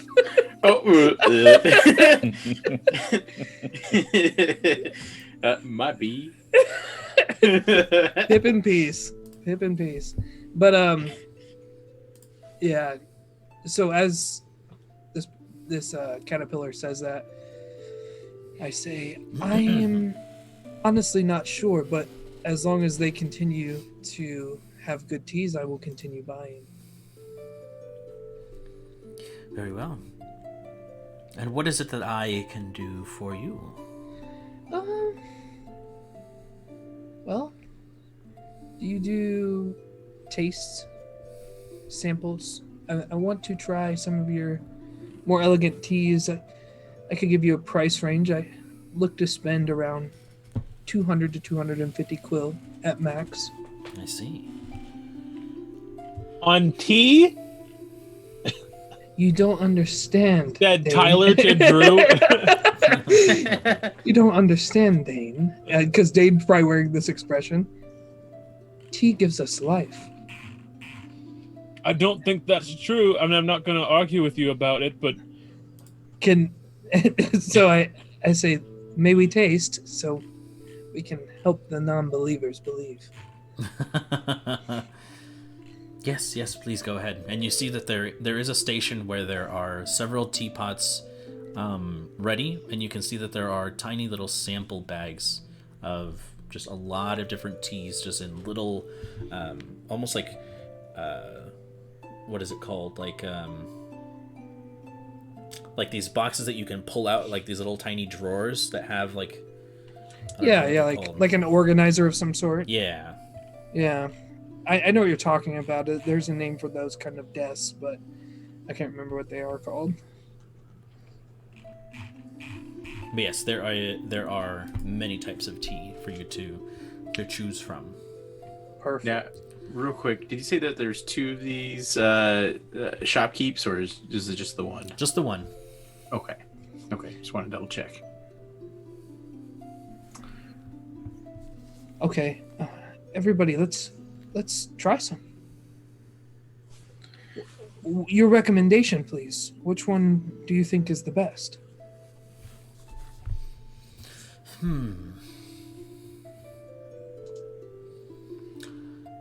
The best one. I have a soft spot for jasmine tea. Jasmine's always good. I mean, if we're being honest, that sounds awful basic. Where's the good tea? And you know what I'm talking about. Also, I lean in real close. Hey, I just wanna know. Do you have some leaky berry tea? Nope. Make a persuasion check, Rondon. God. All right. Why? No, I will blow this whistle and I will leave you here. I don't. Ooh. Oh shoot. Hold on. Let me just. Oh yeah. Got a net 20. That's the first nat 20 of the stream. I was gonna say the thing we can't say anymore. So whatever we say now instead. Also on the Loggers for because he's a Nope. logger. Oh, loggers. Oh, sweet Jesus. That's it. That's the thing now. They can't get mad at us for that. They might be able to, but anyway. Also, a natural 20 on for the stupidest shit, so. Right. Well, if you're looking for something a little more exotic, I can assist you with that, but we can keep it on the down low. I can't get any lower than this. And then If there's one thing that Rondon Timbers knows how to do, it's keep his mouth shut. on like Eric Mugweed blowing my cover.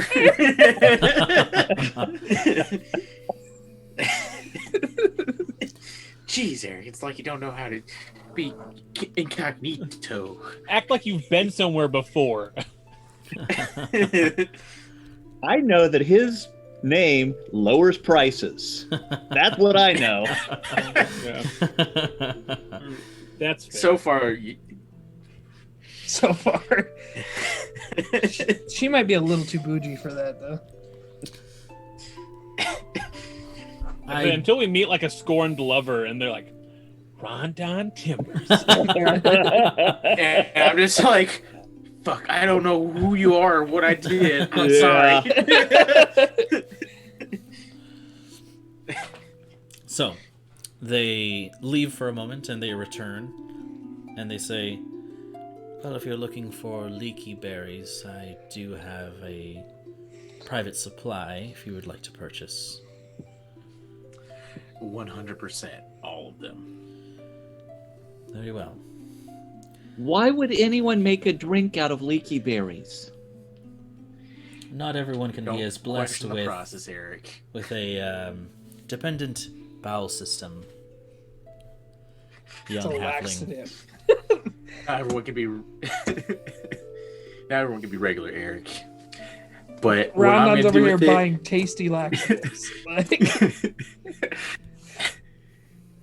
for the fun of it. I mean, I guess if you have to take a laxative, you want it to be tasty, right? That's like, well, in theory. in theory. Ooh, we yum. made excellent pancakes out of them. 5 minutes later. Oh! Oh no! Eric almost died last time. He was literally making death saves. No, he wasn't. He made it through, didn't he? With the hangover. But did you die? Perfect. All right. So for this, the leaky berry tea will get you 20 uses for 30 quill. Worth every quill. Can we now try some of the good stuff, Rondon? You want to try some of my leaky berry tea? Do I, the one who helped you pull the prank, want to help you? I want to drink your leaky berry tea. What? Yes. Quan saying I knew you were in. I've been constipated for years. Yuck. And this is the end of our stream. I'm sorry. Yeah, we started with the fly going up to clean up the sick, and now we're on the diarrhea. All right. So, can we try some of the good stuff? Yes. All right. So, there are quite a lot of options to choose from. Mm-hmm. I want a rarer tea, something that is a little rare. Okay. So she pulls out something, and it looks to be a kind of purple flower that glows almost like an iridescent blue. And she says, "This such flower has not been refined into a tea just yet, but I'll allow you to use it in its current state."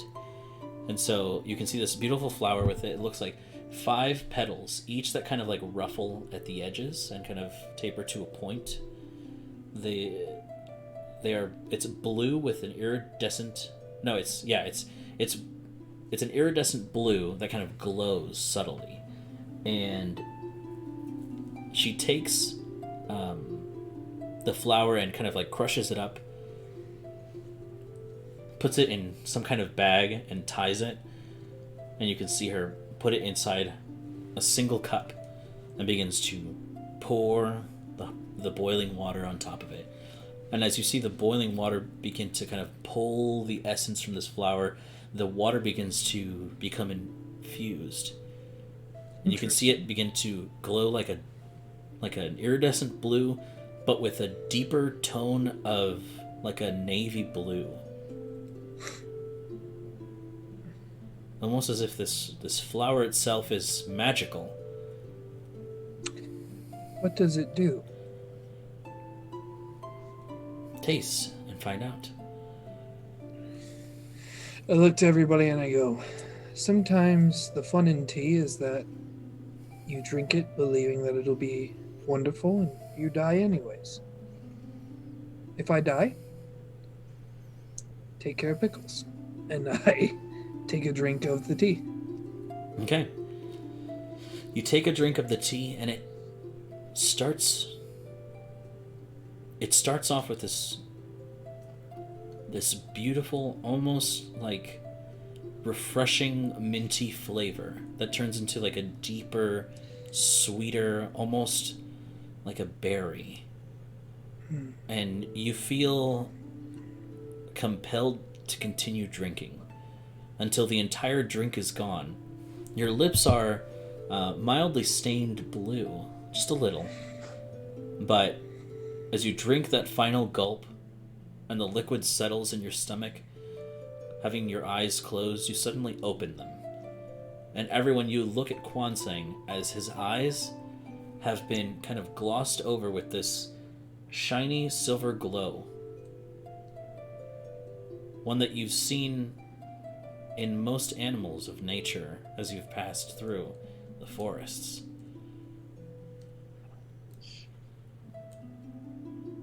No way. I go. Suddenly the darkness pulls away in this chamber, and it becomes much clearer to you. No way. He's got night vision. These are night vision goggles. I drink night vision goggles. Yo, and I go, how much for what you have? Well, this tea is very rare. It is known to come from the flower that is called the twilight flower. It is only able to be found in the deepest recesses of the Feywild, and therefore it makes it very expensive. I myself only have 5 currently in stock, each priced at 200 quill. But it will allow you to pierce the veil of darkness for a full 24 hours. And one flower is one drink, or does it one drink, which you must consume in its full entirety. I would like to buy at least one flower. And how much for you, Jasmine? The jasmine tea will be 5 quill for a pack of 20. I would like to buy 2 packs of 20 jasmine and 1 flower. Very well. So you can go ahead. 210 quill. Yep, so you can go ahead and subtract that. Perfect. That puts me at an even 1,000. Oops. I accidentally added it, so now I have 420. Blaze it. So, dude. Saw, dude. So, dude. Saw. When people say "saw dude," it makes me think of the word excited, like somebody saying it really weird. Excited. Excited. Drives me insane. I don't know why. But that's where my head goes. Dude, Wow. yeah. Good question. Does she have any twisted tea here, or do they have any twisted tea It here? has been outlawed in this city. That's fair. It's too powerful. The last guy who had it, facial reconstruction.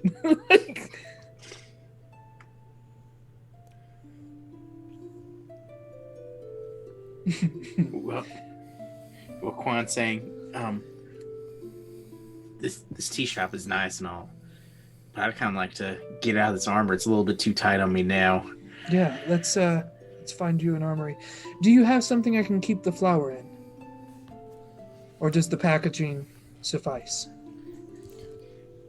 Let me get Shove it up your butt. Okay. Well, I'm sorry. I can safely say nobody saw that coming. You can see as she procures this small like spherical wooden carved like an onion shaped box.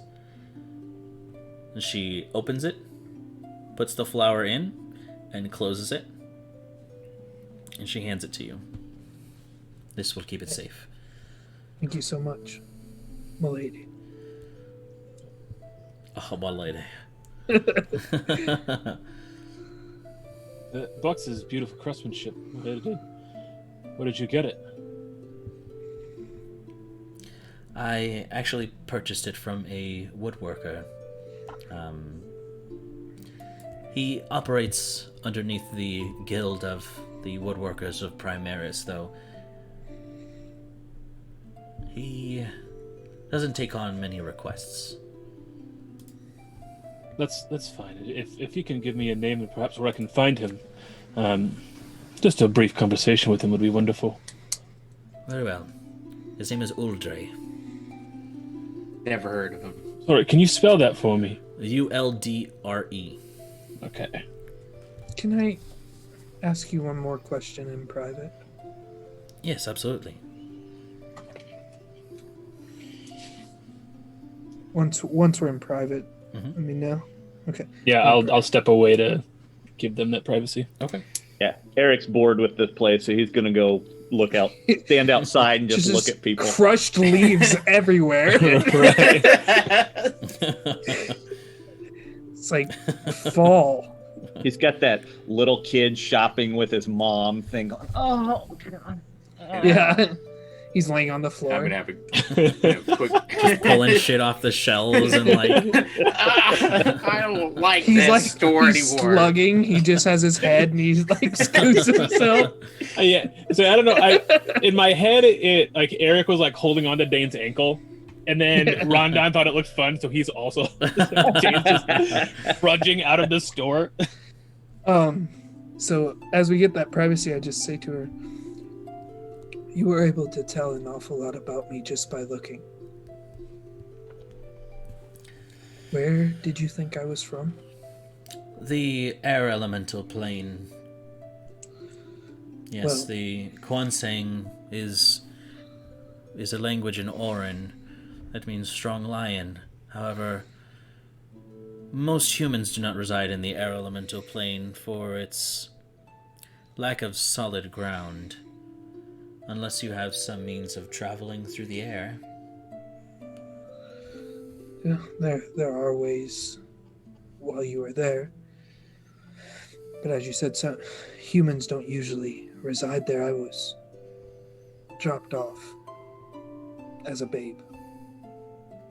I just wasn't sure if you could see me and see something different. That's all. Just an observation, nothing more. Thank you. I will continue the search. And I wish you luck on your travels. Thank you. And I step towards the door to go join my friends. Okay. Leaving the tea shop, you Dang it. begin the next Oh. leg of your adventure, and we will take a quick break. All right. Real quick, go ahead. No, I think we're both gonna do the same thing. Just our follower feed. Yeah. You can do it if you want. Go ahead. Let's give them a shout out then. So, looks like, sorry, I gotta get pulled up. So we got a few new followers, and hey, we appreciate every single dang one of you. So right off the top, we got Scoopshire. I think I pronounced it correctly. Correct me in the chat. We got Ashley Ketchadorian. What's up, Ashley Ketchadorian? And then Animated Artist, which I know this person for like the longest time, and for some reason my brain was like Animated TARDIS. She'll get the reference. I guess everyone will get the reference. TARDIS. T.S. Brinker. I wonder who that is. Oh, that's me. Oh, welcome, T.S. Brinker. Thanks. That's my old Twitch show. And then I'm gonna butcher this next one. Orion Bousoli. Soleil. So Soleil. Soleil. So if you're watching, I'm sorry I butchered her name. Kate, love you. We're gonna go to break now unless anyone's got something else to say. We shall return shortly. Thank you so much for sticking with us so far. We will be back in, what do you guys think? 15 minutes? 10:15, yeah. Call it 11:35 Central. 11:35 Central. We shall return. So 12 minutes. And one last thing for those who are asking, you'll see Pickles in the slideshow coming up. So be on the lookout for that goofy looking pack mule with the nice white leg. Nice white leg. Okay, love you. Bye. We shall return. Probably.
And live from Drew York, it's... Yep. Natter. You guys didn't do it how we planned together, thanks. We didn't plan anything. Yeah, that's okay. Sorry, I was still just in shock from how good that artwork of Pickles was during the break. Yeah, it was And that looked so good. I can't believe you guys loved it that much because it's so great.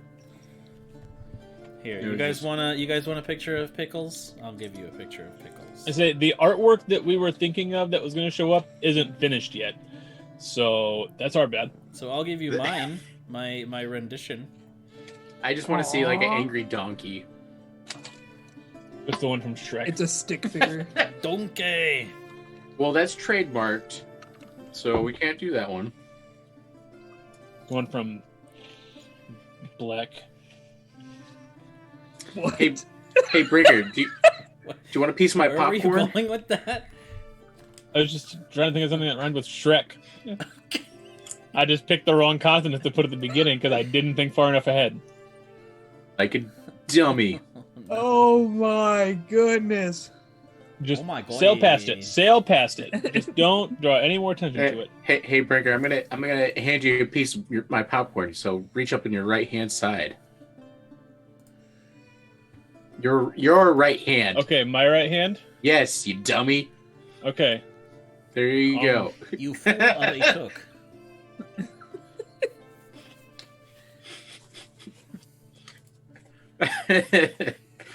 Just watching it on the playback on the on the Twitch stream. It's just there's so much going wrong. The playback. I guess it's delayed for us. Yeah. So what were we doing? Just allow me 1 second here. I don't want to release the artwork that isn't finished by Offbeat, so I won't do that. That'd be no bueno, Yeah. no good. So instead, I will. So I guess I'll do- talk with Chad a little bit. Sure. Hey, Amanda, it's okay. You're watching a D&D stream. You're pretty nerdy as is right now. That's fair. I mean, you're just not a Doctor Who nerd, I guess. I say bare minimum, you're nerd adjacent. Like that's. I mean, you could be sitting in one of these chairs and be playing D&D on a stream and be that nerdy. But here we are. Oh Lord Jesus, that is a big picture. I almost choked on a piece of popcorn. Oh, There he is. Him in all of his glory. We snaw. behold, Pickles. The ear. Aw. Oops. Let's go, buddy.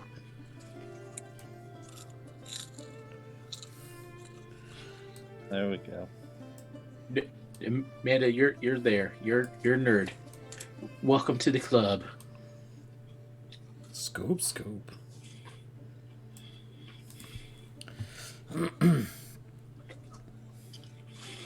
Okay.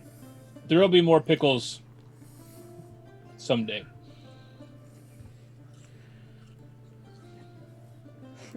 There we go.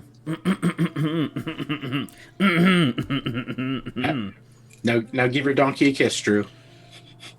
He's right there waiting for you. I chose the wrong side, didn't I? We'll Yep. find out. Gosh darn it. Sweet Pickles. You deserve better.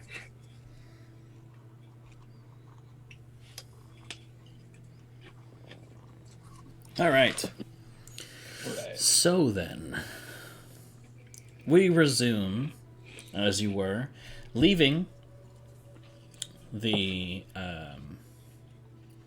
tea shop, Zola's tea shop, heading back out into the Merchant's Maw city district of Onor. So, where to now? The city is yours. I find like the nearest guard looking guy. I'm like, hey, I'm looking for an armory. Wow, it's difficult to say. Armory. Where is the closest one? Oh, well, you're gonna want to look for Gerip. He is a gold-shelled longhorn beetle that runs the blacksmith shop. You'll find no better smith than he. I mean, he sounds excellent. I mean, gold-shelled, chef's kiss. Can you point me into... Excuse me, I am just choking on burps. Throws him in front of the guard. You can see, like, Derek in the crowd. Hey, are you guys okay? Oh. Derek, not you! Not now! Are you following us, Derek? Oh, man. I mean, you guys seem to leave bodily fluids everywhere you go, so... Fair. Just because it happened twice. Who, guys? Not Don't me, rage it. guys. Dan, your time is coming. Okay. He said threateningly. Yeah, never eating anything Rondon feeds me ever again. Guess you're going hungry.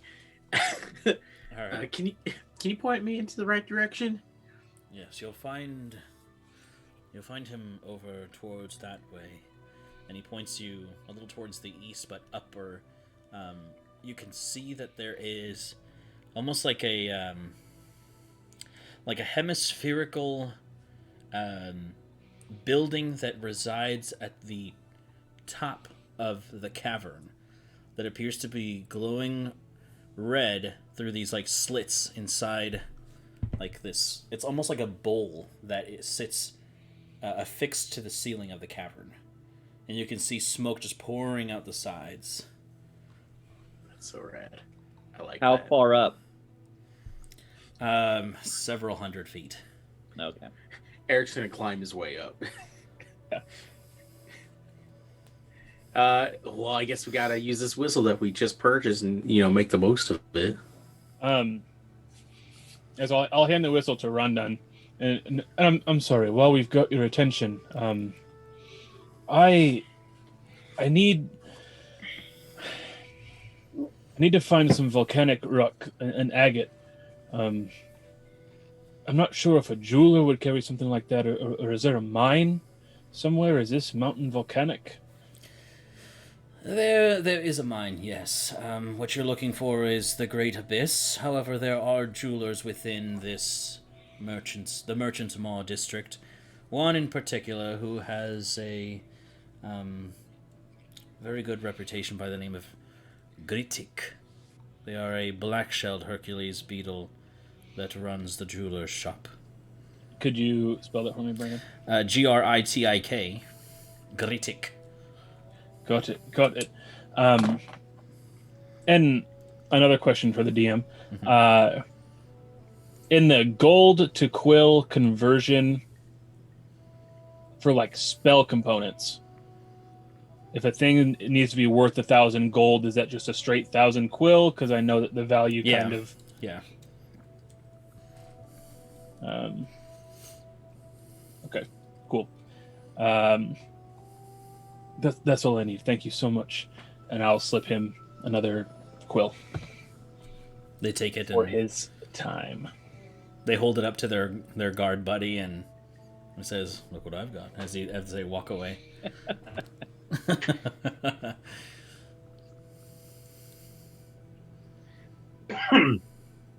Wow. I'm already choking again. I'm sorry, guys. I got the black lung. Oh my gosh. Literally, as I was about to talk, Colonel just went down my throat, and I'm like, oh, He's fuck. throwing up again. Rip. Oh, sorry. I meant to. Anyways, hey, the whistle. I'm gonna blow it, and in my head, it's gonna sound like the Wienermobile whistle. The doo. If I could whistle, I would, but I can't. No, try it. All right. You're gonna kill him, Tyler. Just dying. Wow, this So- much prep for just a whistle. I had to wet my whistle. Sure. So, that's as good as it gets. All right. All right. Good try. All right, so you blow the whistle. No, just kidding. You blow the whistle, and it creates this nearly inaudible sound. A couple seconds go by, and after a while, you begin to hear the as the wind whips around you, and you see descending from above you, Saxix, the ant, 3 Kreen, and Mossy, or Mosloid, Mossy, the the large mayfly-looking monstrosity, land, and they say, "Well, that didn't take long." You're right, because we need to get up there now. We've been inside for days. Roll for gaslighting. Just kidding. I'm just kidding. I'm dying. Well, I rolled a natural 19.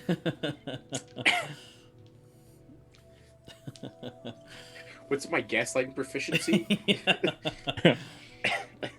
All right. So, you each pay 5 quill. You gotta take that away. I swear, like, we have been making money here and there. Like, occasionally we need to buy, like, we need a magic item. But other than that, I've just been accumulating quill. Like, this is the first time that I've ever had a reason to, like, okay, we're buying this, we're buying rooms, we're buying passage. Sure. We were very well paid for the sewer job, right? So we're flush. Maybe I should start, upping my prices. But we probably don't all need to go each place, right? To save money a little bit. On the other hand, we still have to have a return trip. Yeah, are we? Hey, Saxix, if we pay you to get to the armorer, do we pay again to get back down here? What if we don't get off? Yes. I don't need armor. What if I just stay on Musloid? Sorry, but if you're getting on, you're getting off. That's what she said. It sounds like the last girl I've been with. Out of nowhere, a bird just shits on Ponsang. I'm so sorry. It's not often that, like, a good original, that's what it's usually just the same, like, comment about how big something is. That was excellent. Perfect usage. There's a quill in that bird shit. Surprise. Somebody just typed, I was literally typing that's what she said when you said it. Welcome to RNG, Manda. That's so funny. Sorry. If it's any consolation, I actually wanted to, like, really do the bit where Michael Scott goes, he's trying to hold it in. All right, so essentially he does tell you that if you're getting on, you're getting off. And if you need to go anywhere again, you'll need to pay it. Got it. This is just another moment where Kwanseng is violently vibrating. Yeah. God damn it. So follow-up question. Let's say, so we all leave here. We all get on Mossy, and we leave here. And then you drop some of us off at one place. You drop some of us off at another. It's late, and I'm not good at this accent. I keep telling you guys. I thought you were just drunk. Listen here. It's like 9 a.m. It's a thing. Does that cost 2 trips worth if you drop us off at different places? Every time you get on, Mossy, you pay 5 quill. But so I pay you 5 quill, and Rondon pays you 5 quill, Yes. and we fly Rondon to the armory, Mhm. and he gets off. But I'm going somewhere else. Do I pay you another 5 quill for 2 trips? No. Or is that all just 1 for me? 1 for you. Okay. So we could split the party and cover more ground. What if we need to go through a drive-through? You know, like a drive-through situation. How can we get the most bang for our buck?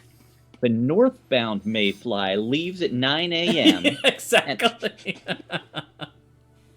I don't know where this is going, but I like it. It's going north. He just said that. Oh, silly me.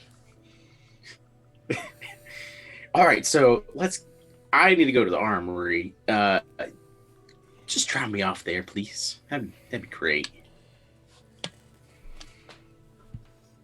And I need to go see Kerep. No, I'm sorry, that's the smith. I need to go see Gridik. Gritic. There you go. I would like to find a leather worker. Red leather or yellow leather? Eric, I'm a leather worker.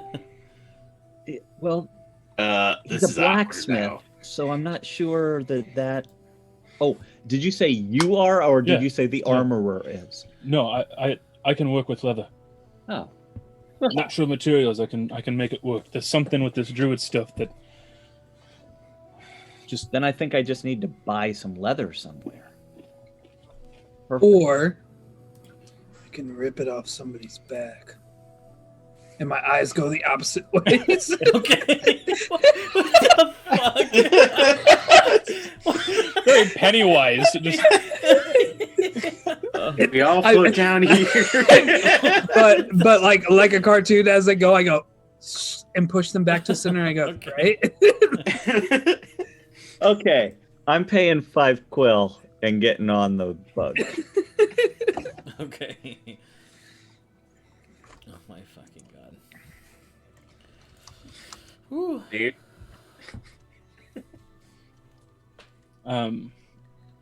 So Rondon's going to Kerep, the smith. I'm going to the jeweler, Gridik. What about you guys? I'm just along for the ride. He's just not going to get off. Yeah, you have to get off at one of those. Like, once you get on, you're gonna get off. I hate it. So Where are you going to get off, Drew? Give me him one more time. Where are my options? Leather worker? Or leather? The smith or the jeweler? Yeah. All right. So why don't you head to the library and Yeah. find Khyle Fryer? I'll drag Kwansang with me. Keep the party even. All right. You get no choice in this. You're with me. And then we're going to lean in real close to Kwansang, and then we're going to come up with a plan of how to get Dane to drink this leaky berry tea. You know, I've got a really high passive perception. Shut up, Dane. We're talking. Sorry, the grown-ups are talking. Can this conversation be happening while we're flying to this? Sure, smith? yes, please. absolutely. Or whichever one's nearer. And we'll go to the nearer one first again. Okay. The first stop is indeed the armorer. The I think blacksmith. that's where we're going. So the first stop. So everyone subtracted their 5 quill already, correct? Yep. Mhm. All right. All right. So whoever's getting off at Kerep. Yep. All right, Kwansang, come on. I'm just dragging him off. He doesn't get a choice in this one. I get drug off.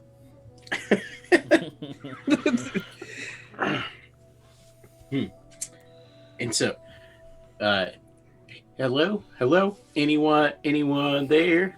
I don't know why I'm repeating everything twice. As you all land, you arrive at this what seems like a landing platform directly outside of this this bowl-shaped building that sits affixed to the roof of this cavern. You can see that there is once again that same kind of trim in the ground. While it is packed in solid dirt and stone, it is like this like orange and like red kind of dust that forms a circle, almost like a paint almost. And so as you all land and you disembark, you are left to the entrance of this place, which doesn't appear to have a traditional door, more so that it has just like an open area that like a very large open archway that leads inside. And as you kind of begin to look, everything appears to be like a smooth stone. Everything appears to be very polished, and you can smell this you could just smell the heat from out here. And as you kind of wander your way inside, you can smell all kinds of different treating agents for metals and just molten iron and steel. And as you head inside, you see what looks like three creen. That's a mouthful. Yeah, three creen. 9 creen. Yeah. Wow, you're really bad at it, man. Kind of sitting. Like the previous math teacher. And they're kind of just sitting around, waiting for this 1 creen that appears to be working on several projects at once. You can see that in each arm he holds different materials, and this is a gold-shelled longhorn beetle that appears to be wearing like a leather apron with like various protective materials on their arms and shoulders and like on the front of their body. And you can see this forge with anvils and hammers and all kinds of different weaponry and just like fully built suits of armor with with jewel encrusted like plates and everything, and made in different materials. And they appear to be working away as you can see that they finish one of the pieces that they were working on, and it appears as though the three creen who were waiting for them suddenly collect their commission, and they take their leave as they kind of eyeball you. These three kind of like moth-looking creatures, and they just look at you on the way out and make their leave as they fly off of the platform. Someday, I might be like that. Like a moth. Anyways, I guess I go right in. I'm like, hello? Hey, is this...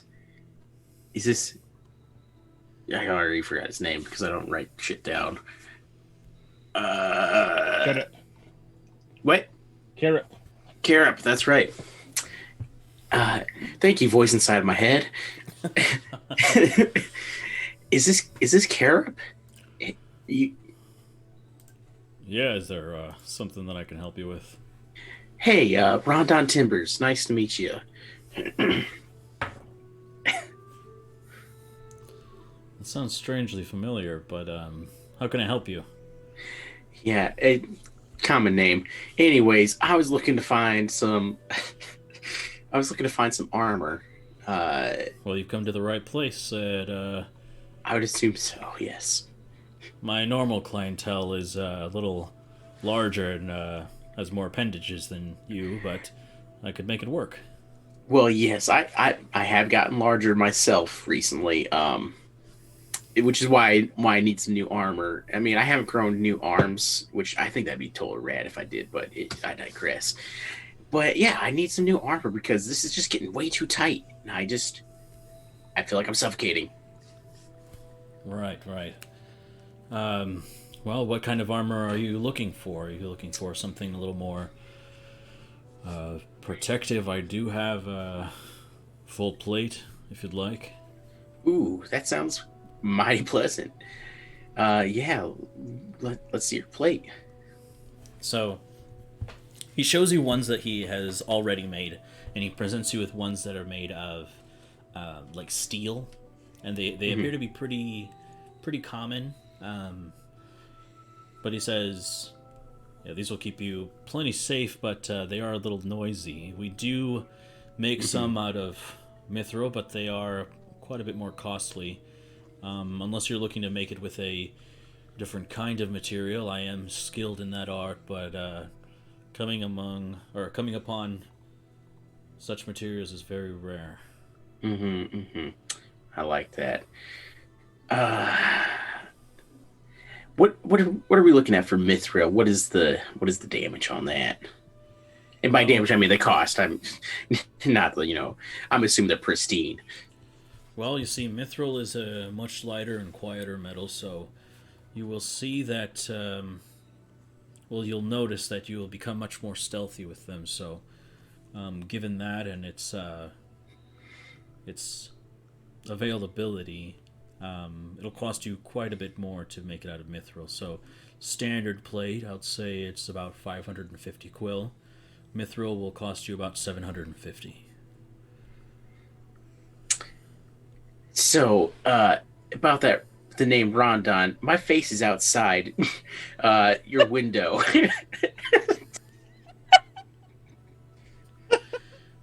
I am a man of legend, and what better armor for a man of legend than armor made by you? Go ahead and make a persuasion check. Oh boy. Second nat 20, please.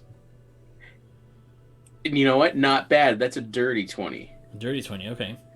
That was a 19 plus 1. I'll tell you what. I'll give you a discount on it if you promote my shop. Oh, absolutely. I mean, how could I not? What's the name of your shop? You're not doing a great job. So. First sponsor of the game.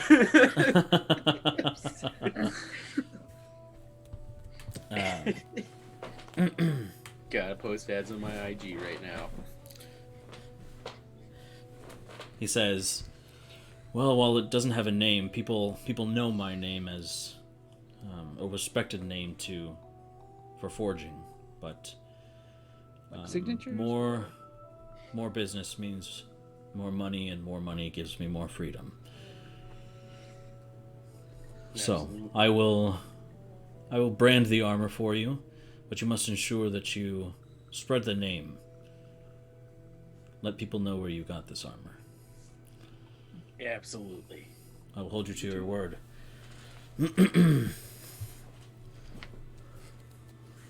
So for that, right?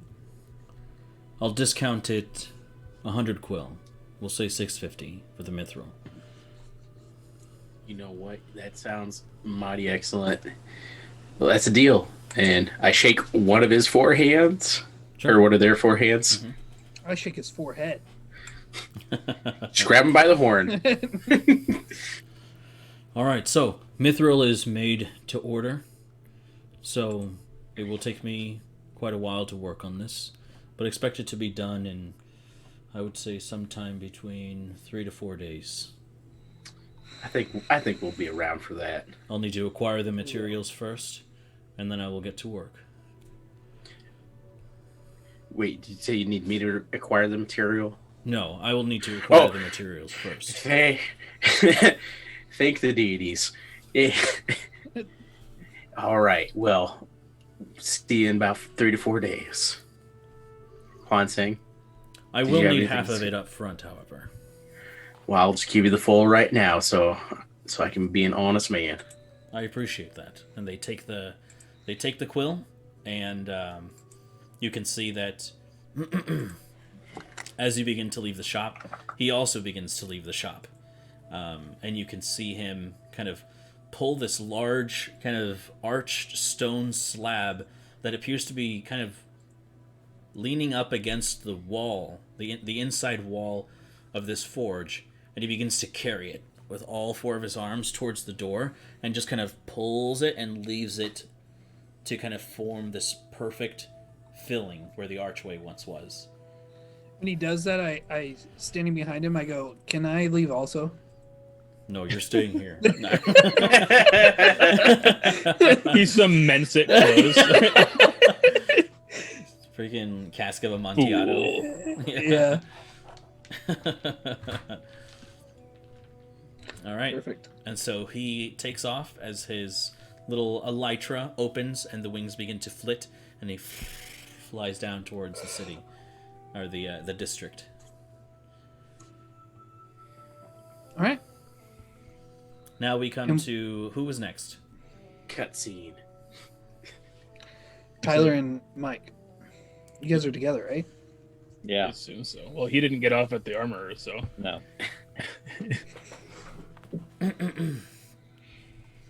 All right.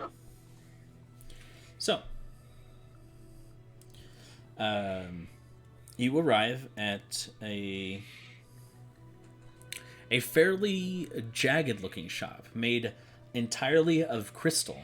It is very opaque, and you can see like a swirl of beautiful colors, kind of smoky and almost like a milky opalescent like opaqueness to this crystal, but it also softly glows from within. And as you approach the shop, as you get off of Mossy and what the fuck's his name? Saxix. That's right. Saxix. There's so many names in my head right now. As you get off of Mossy and Saxix takes his leave, you enter the shop, which I am prepared to change some music for. I think. Nope, that one was DMCA, so I took it off. Shit. Here we go. Now let's do this one. Alright, so as you step inside, you can see that this place is like a beautiful, multi-tiered building with a set of spiraling staircases that kind of helix in the center. There are 2 entrances that go up. Every probably 20 steps or so, there is another level to this building. And it seems as though this ground floor, there isn't so much merchandise, so much as there is someone that sits at this front desk who immediately stands up and greets you. This is not a 3-creen, however. This is a creature that neither of you have experience with encountering. It being made entirely of this dark crimson crystal, a living gemstone, you might say, wearing a kind of dark burgundy and purple robe. Their spikes kind of tiered, pointed, almost as if their hair was slicked back. Their eyes a kind of dull burning ember. And their facial expression changes and shifts as though the rock and stone itself were to form the muscles that create these facial expressions. Their mouth moves, but yet you do not hear the voice from within their body so much as you hear it within your own mind. Almost as if a trick is being played on you to believe that this person is actually speaking. And they say, "Hello and welcome, and how may I assist you today?"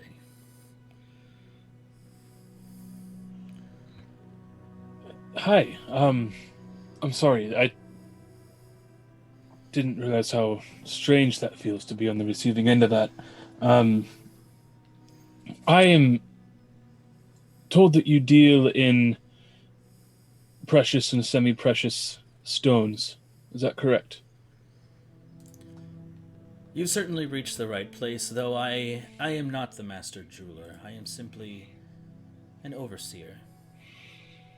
I'm not sure if jewelry is quite the description I'm looking for. I need a valuable agate for a spell I'm looking to cast. Is that something you might be able to help me out with?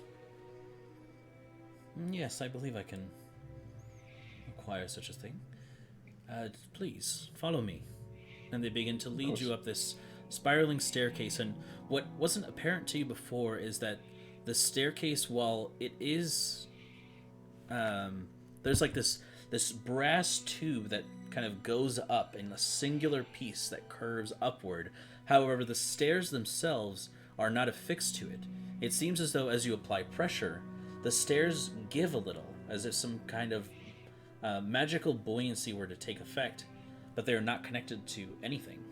They appear to be floating and standing on their own. It appears as though the design of the staircase is more so of a trick of the mind to appear as though everything is connected. And so as you step, you can see these beautiful, like, crystal, purple and white, nearly amethyst-colored steps that appear flat and polished on one side, but jagged and like crystallized in the bottom, almost as if it was a beautiful geode underside. Yes, Eric. Do I think that this living gemstone is being animated by something else or an actual creature? Go ahead and make an Arcana check. Arcana check.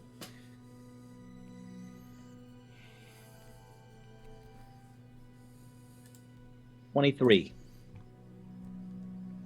23. Searching your memory for the arcane, any kind of knowledge that might help you in this. This is not a construct.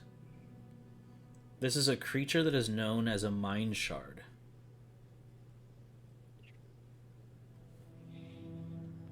They are a people made of living gemstone. And make a religion check to follow that. Not so hot on the religion. Let's see. Not horrible though. Well, 9. 9. I would say this reminds you of a deity known as Arteria, the Crimson Maiden. But that is all. That's all the information. Just the name and just the vague idea. Just Arteria. That's what this being reminds you of. It is a being of living intelligence that is made of gemstone itself. Okay. You know that these creatures are extremely, extremely intelligent, and they possess psionic powers to some degree.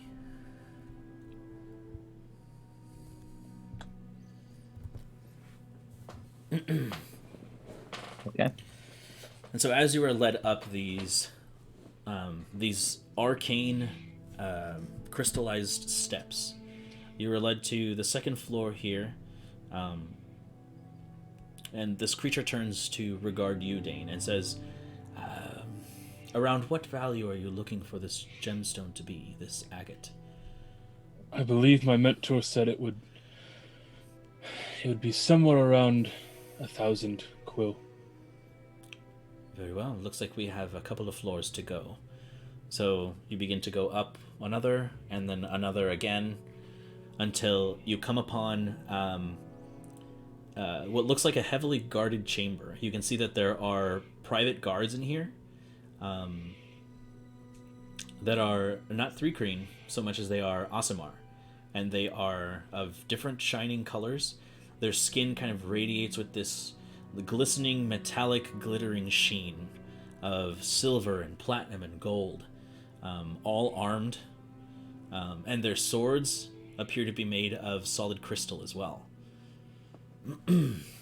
And there are many boxes, many like glass, like enclosement boxes with these large gemstones that are, some of them as big as a fist, some of them even bigger than that.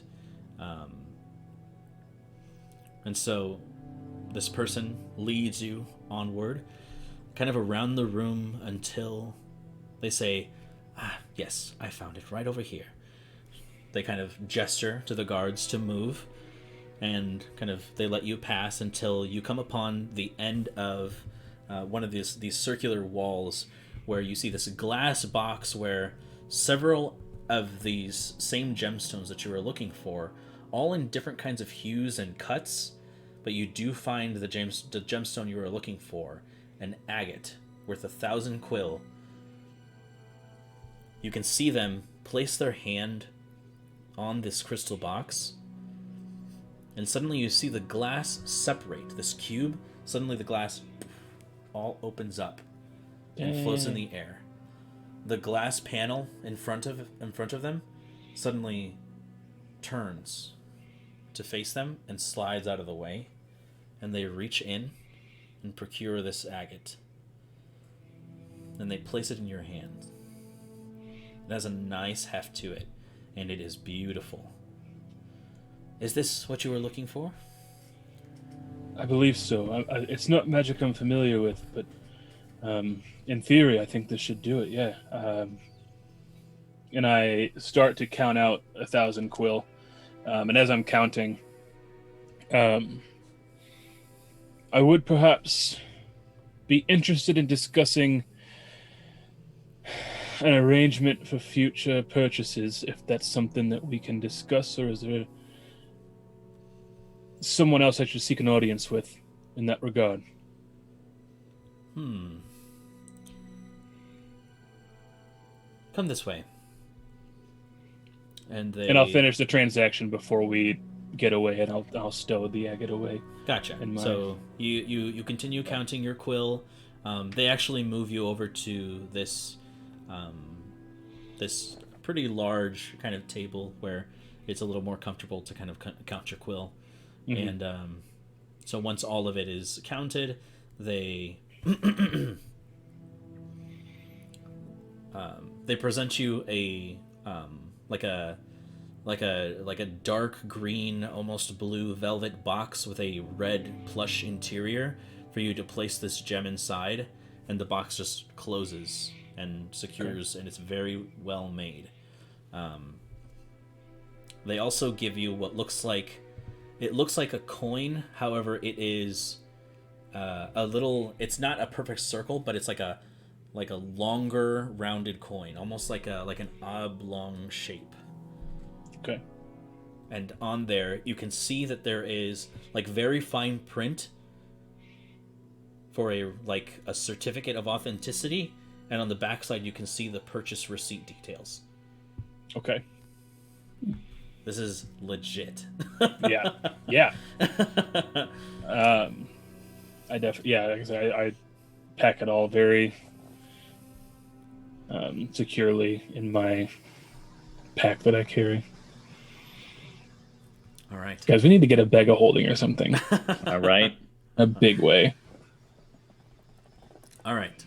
Eventually, you are both led into this very guarded chamber, and mind you, while this entire transaction took place, the guards there were both guarding you and the agate and this mind shard person. You can tell that because these are worth so much money, they have taken every precaution to make sure that they stay safe. And so eventually you are led to this office that the floor itself is made entirely of crystal that kind of pulses and glows and changes colors from every color that you can really imagine kind of shifts ever so slowly as the seconds go by. And as they take a seat at the desk, you can see that there are several chairs there, which, with a wave of their hand, the chairs kind of spin and place themselves in front of the desk. And as they sit down... have a seat. Yeah, and as they sit down and you guys sit down as well, they kind of clasp their hands and put their elbows on this desk, kind of rest their head on their hands, and say, "Now then, what matters would you like to discuss?" If this spell that I'm looking to cast goes the way that I hope it does, there's a very good chance I'll be back twice more or more for more agates. But as you could probably understand, that price tag is costly to have to be making that purchase several times. So I was wondering if perhaps we could come to an arrangement. If you give me information on where you receive them, allow me to harvest them myself, I will harvest for you as well to be resold in your shop. Also mention my name. You hear in a distant whisper. Well, you see, it's not exactly that simple, as I receive my gemstones from a variety of places. Wherever they can dig them up from the Great Abyss, the large mine within Onor, or private sellers. Here, Gritik refines them and cuts them, makes them suitable for sale. But if you are looking to purchase more and become a regular customer in the future, I could perhaps offer you some sort of discount membership for a cost up front, discounts for the year. And what might the cost be on something like that?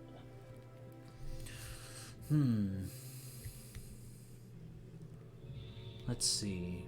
I can give you a 25% discount for the full year. Let's just say for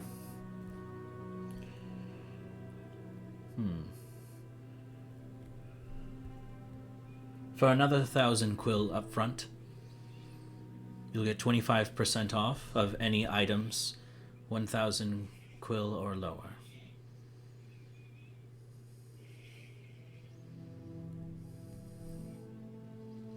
That is generous of you, and I thank you. Unfortunately, I haven't that much quill left to spend, and I'm not sure that I would need the supplies frequently enough to see the return on that investment. Well, perhaps we could reach an arrangement, some sort of plan to pay off.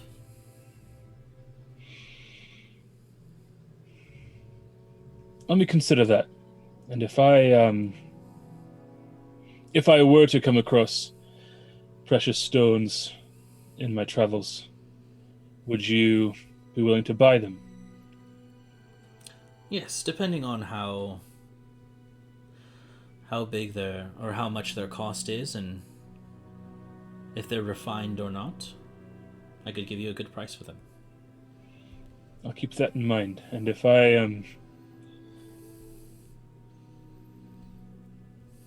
that membership is something that would be fruitful for both of us, I will certainly return to discuss it. Very well. I thank you for your time. And I'm sorry, what was your name again? I am known as Gald. Gaald. While I am not the jeweler, I am the owner of this establishment. It's a wonderful establishment that you've established. The shop's name is, and what you had noticed outside, but I didn't mention, the shop's name is Crystal Peaks. Peaks like Peaks, yep. mountain. Crystal peaks. No, like crystals peeking at you. Is that Dane? Is that Dane over there? All right, Eric. I suppose we should go and find Rondon Timbers. Yes, our good friend Rondon Timbers. We should find him. And I kind of look back to see if there's any reaction. Make a persuasion check. With advantage because Eric chimed in? Sure. I would say All normally right. not really, but Eric is so charismatic then that Yes. he could just literally... yeah. All right. Persuasion, that is... You could sell ice to a water genasi. I didn't know I was proficient in persuasion. That's a 22. 22. Oh, hell yeah, brother. Rondon Timbers, you saying? Hi, he's my closest friend. We've been traveling together for some time. Interesting. You see, Critic has a soft spot for the tales of Rondon Timbers. Perhaps we could work something out in order, or in exchange for maybe a meeting with him? He would love that. He would. What do you think is Critic's favorite story of Rondon Timbers?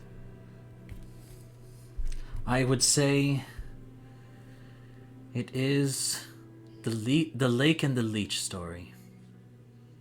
Oh, that is a good one. Lake and the Leech. Well, I'll make sure that Rondon is ready to fill in some of the details of the story. Yes, I'd like to hear it firsthand from Rondon, so I would hope that he is ready to retell that story when he comes Perhaps we by. can arrange a dramatic reenactment. Yes, of course. That would definitely help sweeten the deal. We will return. Thank you. Right. Thank you. And so you are led out, kind of escorted, and the city is yours once again. As how do you wish to proceed? Well, Oh, Rondon actually- has the whistle. Yeah, go ahead. Was the Crystal Peaks up or was it on the ground? It was on the ground. Okay. Mhm. So we can just wait for them to find us or whatever. That's what I was gonna say. Rondon, we should probably go pick up our friends. Right, we definitely should. I guess I forgot to give him the whistle. But this is also what happens when we only have one whistle. Anyways. Ba, ba, ba, ba, ba, ba, ba, ba, ba. This is my favorite part. All right, so eventually, oh my god. All right, eventually, Saxix. No, yes. Sorry, Saxix and Mossy come to greet you. They pick you up as you give them instruction to go to the jeweler. And as you all meet once again, Hey guys, I hope you didn't get me involved in anything like any real shenanigans. You know, it's funny that you would say that. It's not. What's that one saying? It's not funny. No, it's. You see, the jeweler here, Gritic, he loves the tale of the lake and the leech.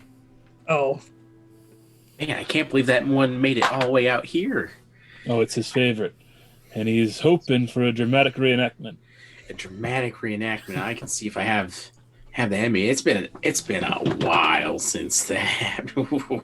Anyways, let's meet the fella. All right. Right now, all right. You want to do it now? do it. I mean, we're No time like the here. present. We're here. I mean, I might as well.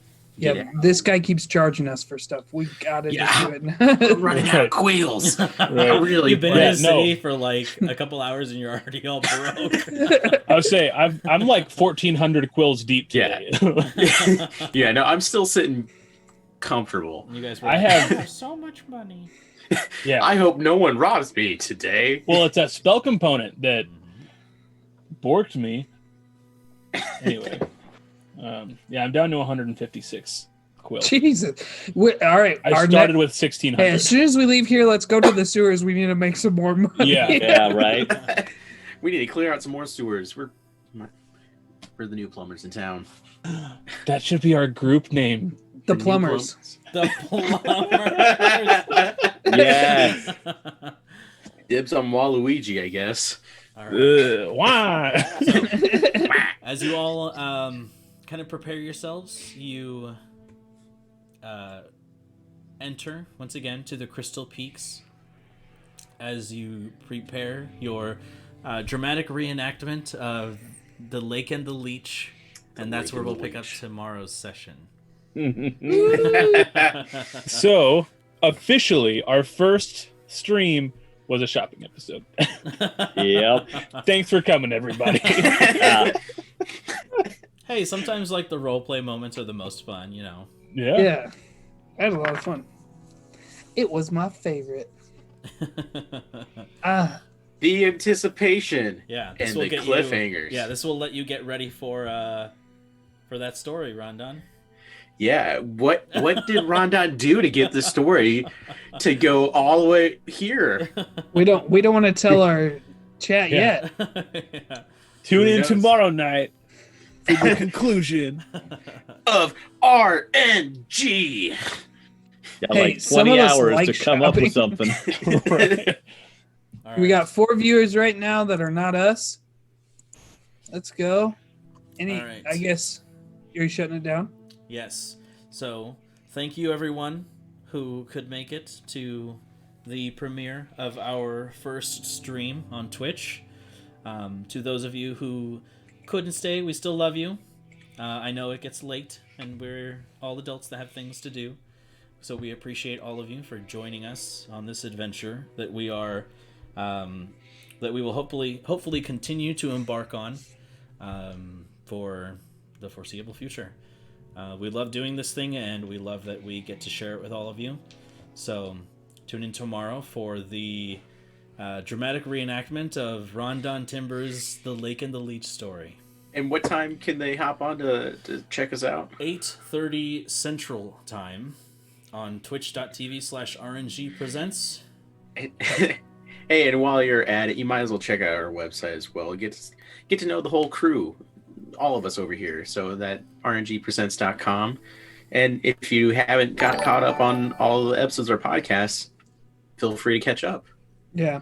And then 2 more things. Something I noticed. Oh, Honey Chew is now following. Thank you, Honey Chew. I was just about to talk about our follower goal. Sup, Honey because Chew? Brandon and I both forgot it coming back. Yep. We have a follower goal down below Brandon. You can kind of see it.